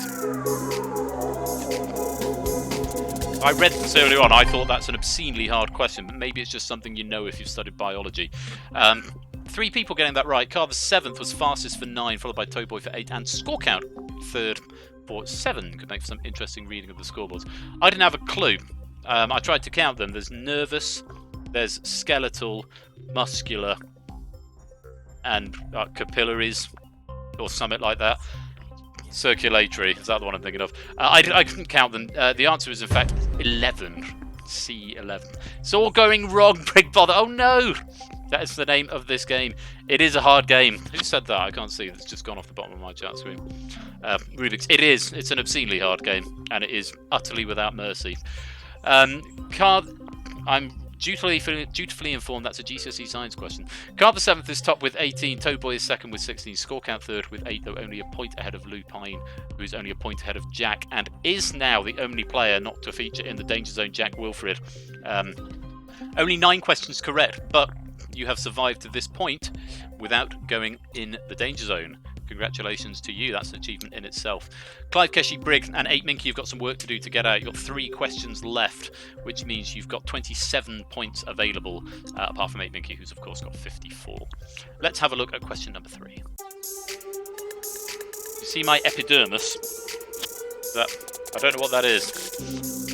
The average eye has cones which detect which 3 colours? Red, blue, and yellow. Red, green, and yellow. Red, blue, and green. Yellow, blue, and green. Everyone locked in. Most people getting that one right. Car, Clive, and Ape failing to find the right answer there. Oh, skin. Is it the skin in the hole in my t-shirt? I hope it's not. So I put the right round to multiply. Yeah, quite right, 8Minky. Multiply 0 times 2 is still 0. Who was fastest there? Keshi for 9, followed by Jack for 8, and then Lupine for 7. Could make some interesting reading on the scores. The top of the leaderboard getting that one wrong could be very interesting. I actually knew this one because it's not the primary colours. People think it's the primary colours. I'd love to see this game much less merciless, but it's not, certainly never going to happen. I might introduce an extra sort of boost, which I've got one in mind, but I might just go back and rewrite the whole thing because it's not very well put together. But anyway, yeah, it's not the primary colours because the primary colours are red, blue, and yellow, but the primary colours of light, which is what the eye detects, I believe, are red, blue, and green, which is the correct answer. My, look at this. Toad Boy is at the top with 21. Car the 7th has slipped into 2nd place with 18, and Score, Lupine, and Jack are all in joint 3rd with 14, and everyone else is in the danger zone. Keshi, Brigg, Clive, and 8Minky. 4 players in the danger zone. The lowest of them has got his multiplier active and could easily jump into 2nd place, theoretically, on the next question. Score, Lupine, and Jack. If that happens, if Ape gets this right and first and everyone else gets it wrong, we will have a 6-way danger zone tie. 6 out of 9. That's unprecedented. But it could happen. This game is bonkers like that. Yes, we'll bring Statbot in at the end of the next question and he'll let us know his reading. In fact, we'll bring him in now. Matt, have you got anything to make a read of this board at the moment? Because it's fascinating to look at. I think you've pretty much done it for me there. Oh, I'm sorry. Nobody is... That's okay. It's your show. Nobody is safe at the moment. Nobody's guaranteed through to the final round, and nobody's definitely out. It's interesting just looking at the potential scores for round 5, in that I think if my math serves me right, Lupin would be going in on 14 points, would be going in at the top. Then you've got, I think, Score Count and Clive of Legend, if he can get himself out of the danger zone, would be on 11 points. So I think Lupin, if he can pretty much guarantee his safety on this next question, he'd probably be going into round 5 at the top of the board. Interesting. Well, I'll bring you back after this next question and see what changes. Yeah. But that tie in the middle is just so fascinating at this point. So close. It really is. Let's have a look. Question number 4.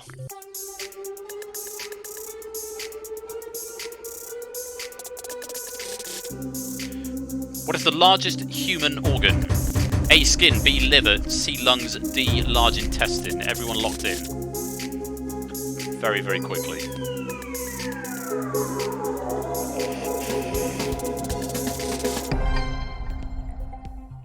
Unsurprisingly, most people getting that one right. Lupine and Car the 7th getting that one wrong. That could spell danger. Pick my words carefully. For the Lupine one there, especially with 8Minky getting 10. 8Minky on 10 there. Who was fastest? Clive was fastest for 9. Ape was next for 8, and then Keshi was 3rd for 7. The answer is the skin. It doesn't sound like it is, but it is a skin. Right, Matt, over to you. Wow, this has changed. A little bit. Big Brother is definitely out. Big Brother's definitely gone. Can only get a maximum of 16 points. So can't catch Keshi. Looping is the one that's surprised me, but getting that wrong from potentially being guaranteed top in round 5 to start with. He's now in the danger zone for only the 2nd time in the game. So no one's safe either. So even Toadboy with a 9-point gap between top and the edge of the danger zone. Still needs to get this right. 11-point gap. And Toad Boy is it is 11 points. Stupid maths. So, yeah, it's all going to come down to this last question. Who is going to earn the rights to play in the final round, in round 5, and who is going to, at this late stage, make an late departure? We'll have to wait and see. And again, all eyes for me are certainly, I'm looking at Jack Wilford and seeing, is he going to go on his first Danger Zone appearance? All it takes is a slip up from him and the 3 people below him to get it right, or all the people below him to get it right, and it could be a problem. Let's have a look. Could happen. Could happen. He's only got an 8-point buffer. Let's have a look and see what happens. Here is question number 5.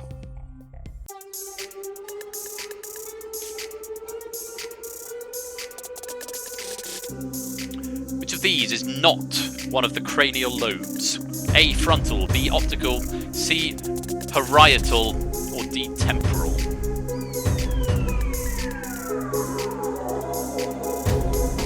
Everyone's locked in. Just over half getting that right. 5 out of 9, including 8 Minky and Brig Bother in the danger zone. Carl the 7th and Jack Wilford both getting it wrong there. With Keshi getting 9, Score only getting 6. Toad Boy getting 8. Who was fastest? It was Keshi with 9, followed by Toad for 8, and then 8 Minky for 7, doubling up to 14. Has 8 Minky done enough to get himself out of the danger zone? Is Jack Wilford going to be eliminated on his first danger zone appearance? It's like Keshi's cleared that line. I think Carr might have some things to worry about, certainly. Let's resolve this board and see the answer. I think the answer is optical. It is B, optical, and you were right, Jack. You have just scraped it there. Toad Boy finishes top with 33, Keshi in second with 27, Score in third with 26, 8 Minky in fourth with 24, and Jack Wilford in fifth with 22. Yes, the optical nerve, not the lobe. Quite right score count. So in the danger zone, we have got Carl the 7th on his 6th appearance, Lupine on his 3rd appearance, Clive on his 4th, and Brig Bother on his 5th appearance there. Of course, Toad, Keshi, Score, Ape, and Jack, you don't get any boosts going into the next round. We'll look at your scores in a minute, but congratulations. You are this week's final 5, Toad, Keshi, Score, Ape, and Jack. And I believe the only former champion out of those is Score Count, who won the pilot 100,000 years ago. Unless Ape has won it and I've forgotten. I don't think he has, though. So Score Count, the only former champion there. Meanwhile, Carl the 7th, who I think won the game before Matt, and Clive of Legend, who I think has certainly won a couple of times, and our great friend Brig Bother, who's lovely to have you here. Unfortunately, Carl, Lupine, Clive of Legend, and Brig Bother, you've done very well to get to round 4 because, as we said, this game is brutal. But it is the end of the round. You 4 are in the danger zone, which means we have to say goodbye. Thank you for the follow, Cyber12. And we will remember you, Clive. We certainly will. Of course we will. So, round 5 is general knowledge. There are no, it is all, it could be anything that comes up. No boosts, no multipliers available anyway, but you wouldn't have them anyway. But you don't get boosts going into this round either. You get the difference between your questions and your danger zone appearances. We'll probably bring Matt in for every question on this round so he can give us a readout of the statistical position. Toad Boy's going to start with 10, Keshi's going to start with 9, Score is going to start with 13, Ape is going to start with 10, and Jack is going to start with 11. This is going to make for very, very interesting reading as we go into final round. General knowledge. No multipliers. 5 points per question for a maximum of 25. There is only a 4-point deficit between first and last. Or between last and first, not sure the nomenclature. Matt. Second time I've done that. Matt, who are your eyes on in this game? Well, I'm not sure if anyone's ever done a panda and won danger zone. I'm sure there'll be people in the chat. I think Panda has. Ah, okay. That's I think Panda has actually done it. Score will be. I'm pretty sure he has. Okay, Score obviously it'd be interesting to say won the pilot but hasn't won any of the proper rounds. Jack, I think this is his first time in the danger zone final. I think it's his first time in Danger Zone. Full stop. I might be wrong. But... So that's pretty spectacular for. Well, firstly, for getting to the final in the first place, because as I found out on several occasions, it's been very hard just to get to the final. Really I is. wouldn't have got to the final, by the way, with the questions we've had tonight. I would have been long gone. You would have actually been gone. Well, yes, I would have. But let's find it. Let's resolve it. Let's find out what's going to happen. We'll bring you back in a question or two's time, Matt. But for now, my 5 finalists are Score, Jack, Toad, Ape, and Keshi. The very best of luck to you. Round 5 is general knowledge. Good luck. Let's play Danger Zone.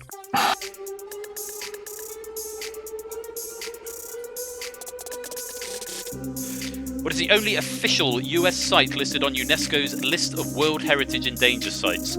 A. Mammoth Cave National Park. B. Aztec Ruins National Monument. C. University of Virginia. D. Everglades National Park. Everyone locked in.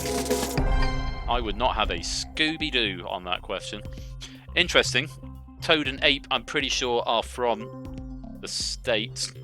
Keshi, I'm not sure about, but Jack and Score are both British. So, that's maybe a home team advantage to the Americans there. Yeah, who was fastest? Keshi for 5, Ape for 4, Toad for 3. So actually going in reverse order up the board. This could spell all sorts of interesting scores. The correct answer there was D, Everglades National Park. And indeed it has. The Danger Zone free player Jack Wilfred, with 0 Danger Zone appearances, is currently in last place with 11th. Well, it's actually 3rd place because we've got Score and Toad tied with 13 and Ape and Keshi tied with 14. Matt. Oh, sorry, I thought, was that my cue there? Sorry. Yeah, so Keshi, who came into round 5 bottom, is now joint top with 8 Minky, and Score dropped from 1st to 3rd. So not quite the he who is lost shall be first and all that jazz, but it's certainly tightened it up with 4 questions to go, 20 points left to play for, and only a 3-point spread between the top 5. They're still all very tight at this stage. Let's have another question. Here's question 2.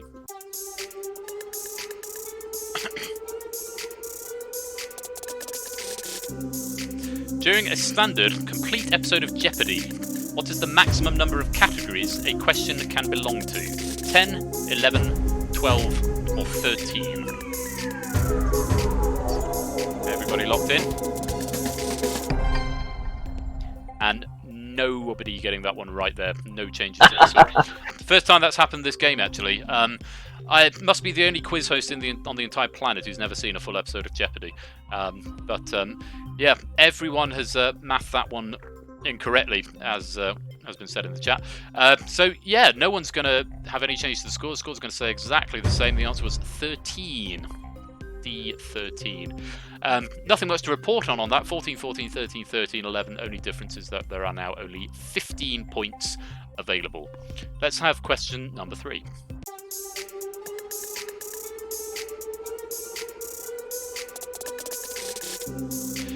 What was the first film to win 11 Academy Awards? A. Ben-Hur, B. Titanic, C. Sound of Music, D. La La Land. Everybody locked in? Feels a little bit gentler than the previous question. And yet, only 2 people getting it right, the top 2 no less. Keshi Head for 5, 8 Minky for 4, which is going to break that tie and put Keshi Head into first place. Score, Toad and Jack will have some work to do to catch up. Yeah, I actually knew the answer to this one. The first one to win, there are only 3, I believe, that have done it. Titanic is one of them. Another one is, I think, did Avatar win 11? I have a feeling Avatar did, but the first to do it, was a long time ago, it was Ben-Hur. Megs knew that one as well. So yeah, Keshi Head now on the top with 19, 8 Minky in second with 18. Tie between Score and Toadboy with 13, though it is a bigger gap emerging now, and Jack Wilfred still in 5th with 11. Matt. So Keshi Head now technically has match point. If Keshi can get this question correct first and 8 Minky gets it wrong, it is game over in terms of who wins. Jack can still win, but it's an outside chance. Only a maximum of 21 he could score. I think Score and Toadboy are basically now relying on Keshi and Ape to make a mistake. We've seen it happen though. 'Cause we have... who who did something like that? I can't remember who it was, Matt. Oh, it was you, wasn't it? Yes. Ouch!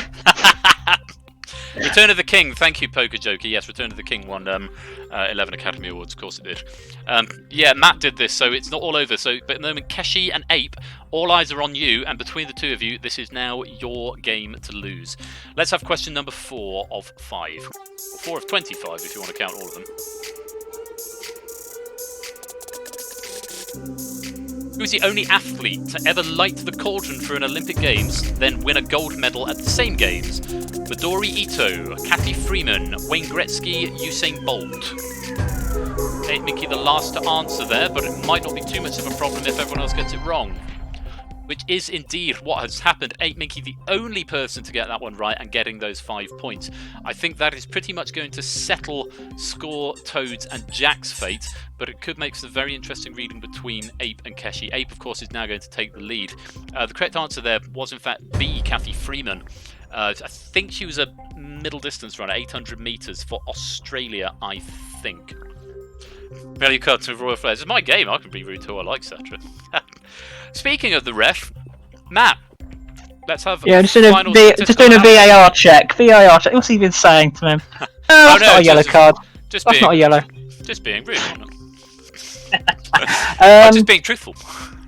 Exactly right. So to use the phrase used a couple of weeks ago, this is now Ape Minky's to lose. The only way that Keshi can win this outright is if Keshi gets this right and first, Ape Minky does not score. To have a tie break, Ape would have to get it. Ape would have to score 1 point, and Keshi score the maximum of 5. Or if Keshi gets it right second and Ape gets it wrong. So Keshi. Yeah, so basically the maximum Keshi can score is 24. Right. So if he gets it right first, and Ape gets it wrong.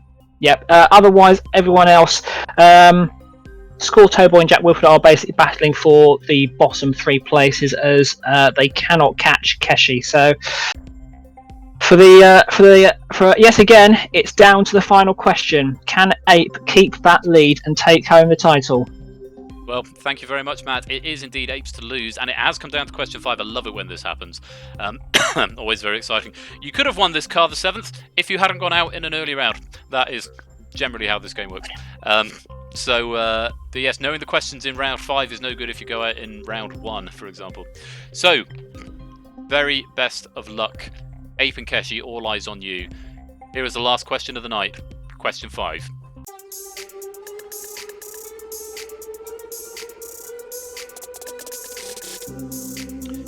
If you order myrrh from the menu at an Indian restaurant, what meat should you expect to get?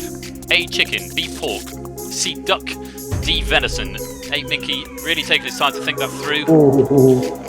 Knowing he only needs 1 point to force at least a tie-break. Oh my word! He's done it! Oh my... Unbelievable, Jeff! Unbelievable scenes here on the very last question of Danger Zone. So, Score started in the lead. Keshi took the lead. Ape took it off him.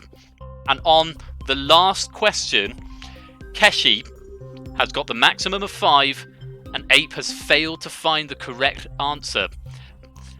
Which was, incidentally, if you order myrrh from a menu at an Indian restaurant. Do you know this one, Matt?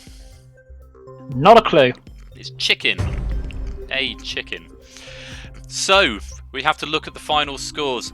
Jack Wilford, I think, failing to get any in the final round there, but did avoid the danger zone all games, so that is respectable in its own right. 11 questions out of 25, no danger zone appearances, final score of 11 in 5th place, Jack Wilford. 4th place with 15 out of 25, 4 danger zone appearances and a final total score of 13. 4th place goes to Toadboy.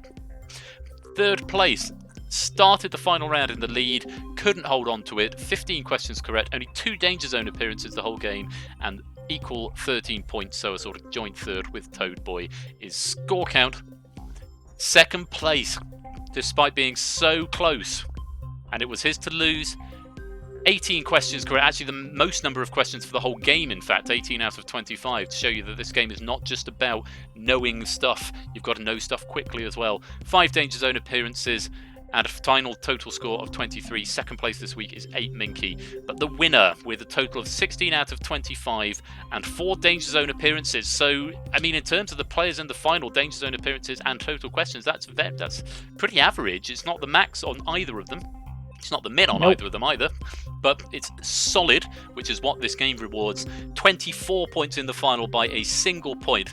The winner of Danger Zone this week is Keshi Head. Applause with your fanfare. Applause from Mrs. Flush as well.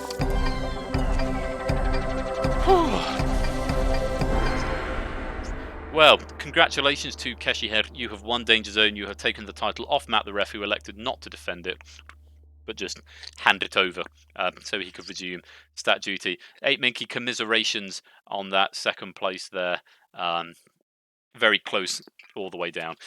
Anyway, that is Danger Zone. That is the end of the stream. I hope that you have enjoyed yourselves. I hope you've had a good time.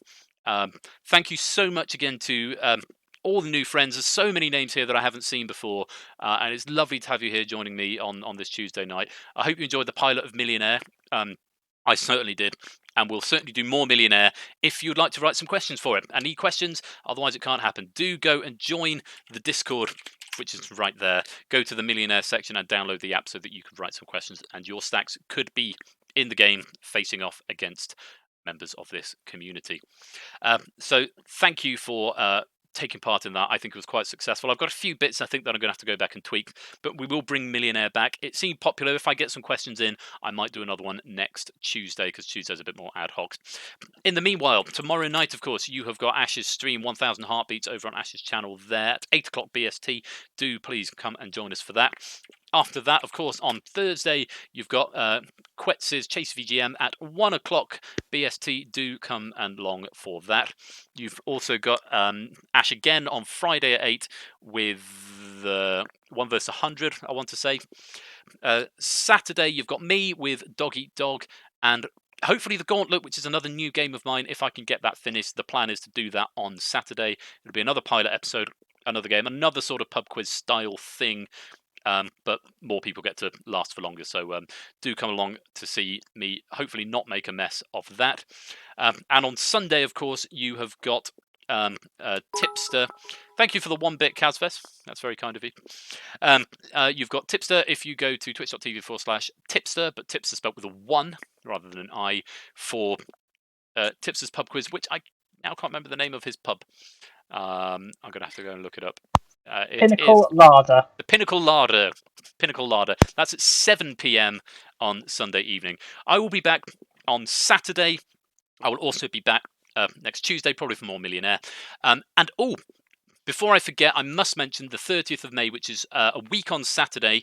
Ash and I are going to be doing an all-day charity stream marathon, 12 hours of all our Twitch game shows. So there's going to be Danger Zone is my last thing of the evening. There's also going to be Family Fortunes. There's going to be Deal or No Deal. There's going to be Countdown, Blockbusters, the Dog Eat Dog final, of course. The Countdown final are both happening on that day. So your last chance to get into the Dog Eat Dog final is this coming Saturday, and then the Countdown final, which is between Weemuz and Acid, they're going to be featuring. And I know Ash is going to be doing 15 to 1. He's going to be doing Million Dude Drop. He's going to be doing Winning Lines, 1 vs 100, and there might be a sneak peek at a bonus game if we hit some certain targets. So it's all for charity. Any bits or donations or cheers or subs that you give on that day will go towards Help Musicians UK, which is a charity that Ash and I are both very close to, very close to both of our hearts, being musicians ourselves, and they're helping people who've been hit particularly hard by COVID-19 and have lost a lot of work. So I know that has affected a lot of musicians of late. So that's Saturday the 30th of May from 12 noon to 12 midnight British summertime. Please do come along for that, and please do spread the word about it. It's going to be a great day. There's going to be loads of stuff on display, and a lot of fun will be had, and hopefully we'll raise some money for a really, really good cause. But apart from that, that is it for this evening. My thanks to Matt, not Score, but Matt, for stat bottom duties, and congratulations on your £32,000 win as well. My thanks as well to Egg from earlier on for floor managing Millionaire so wonderfully for me on the pilot. It was always very nervous. I got very, very nervous. I don't want to say at the start, but I was unbelievably nervous at the start of this stream when I saw the number just going up and up and up, and it's like it's at 40, it's nearly at 50, just getting higher and higher. I was very nervous that something was going to break, but thank you so much for making it really, really fun. And I'll fix the one or two little gremlins that are in there before next time. Thank you as well to Megs, my wife, who's stood right here, and to Panda for providing the questions for DangerZone. I think that was a really, really good game, really well balanced, and came out really nicely. And of course, to the question writers of Millionaire, please do get some more to me if you would like to get those in. I think that's about everything. Is there anyone to raid? Is Egg streaming? If Egg is streaming, let's go raid Egg Fried Cheese. I have a feeling he said he was, so we'll go and raid him, and we'll just say multiple choice. That could be a good raid message. But look, thank you again. Oh, okay, it's a bit late now. Okay, well, we won't raid you then. Yes, I've gone on a little later than anticipated. But look, thanks very much, everybody. I will see you really, really soon, either on one of Ash's this week, most likely, or if not, I'll be back on Saturday night. Until then, I have been Royal Flush. Take care of yourselves. Stay safe in this quarantine. Peace out, and I'll see you another time. Take care, and good night.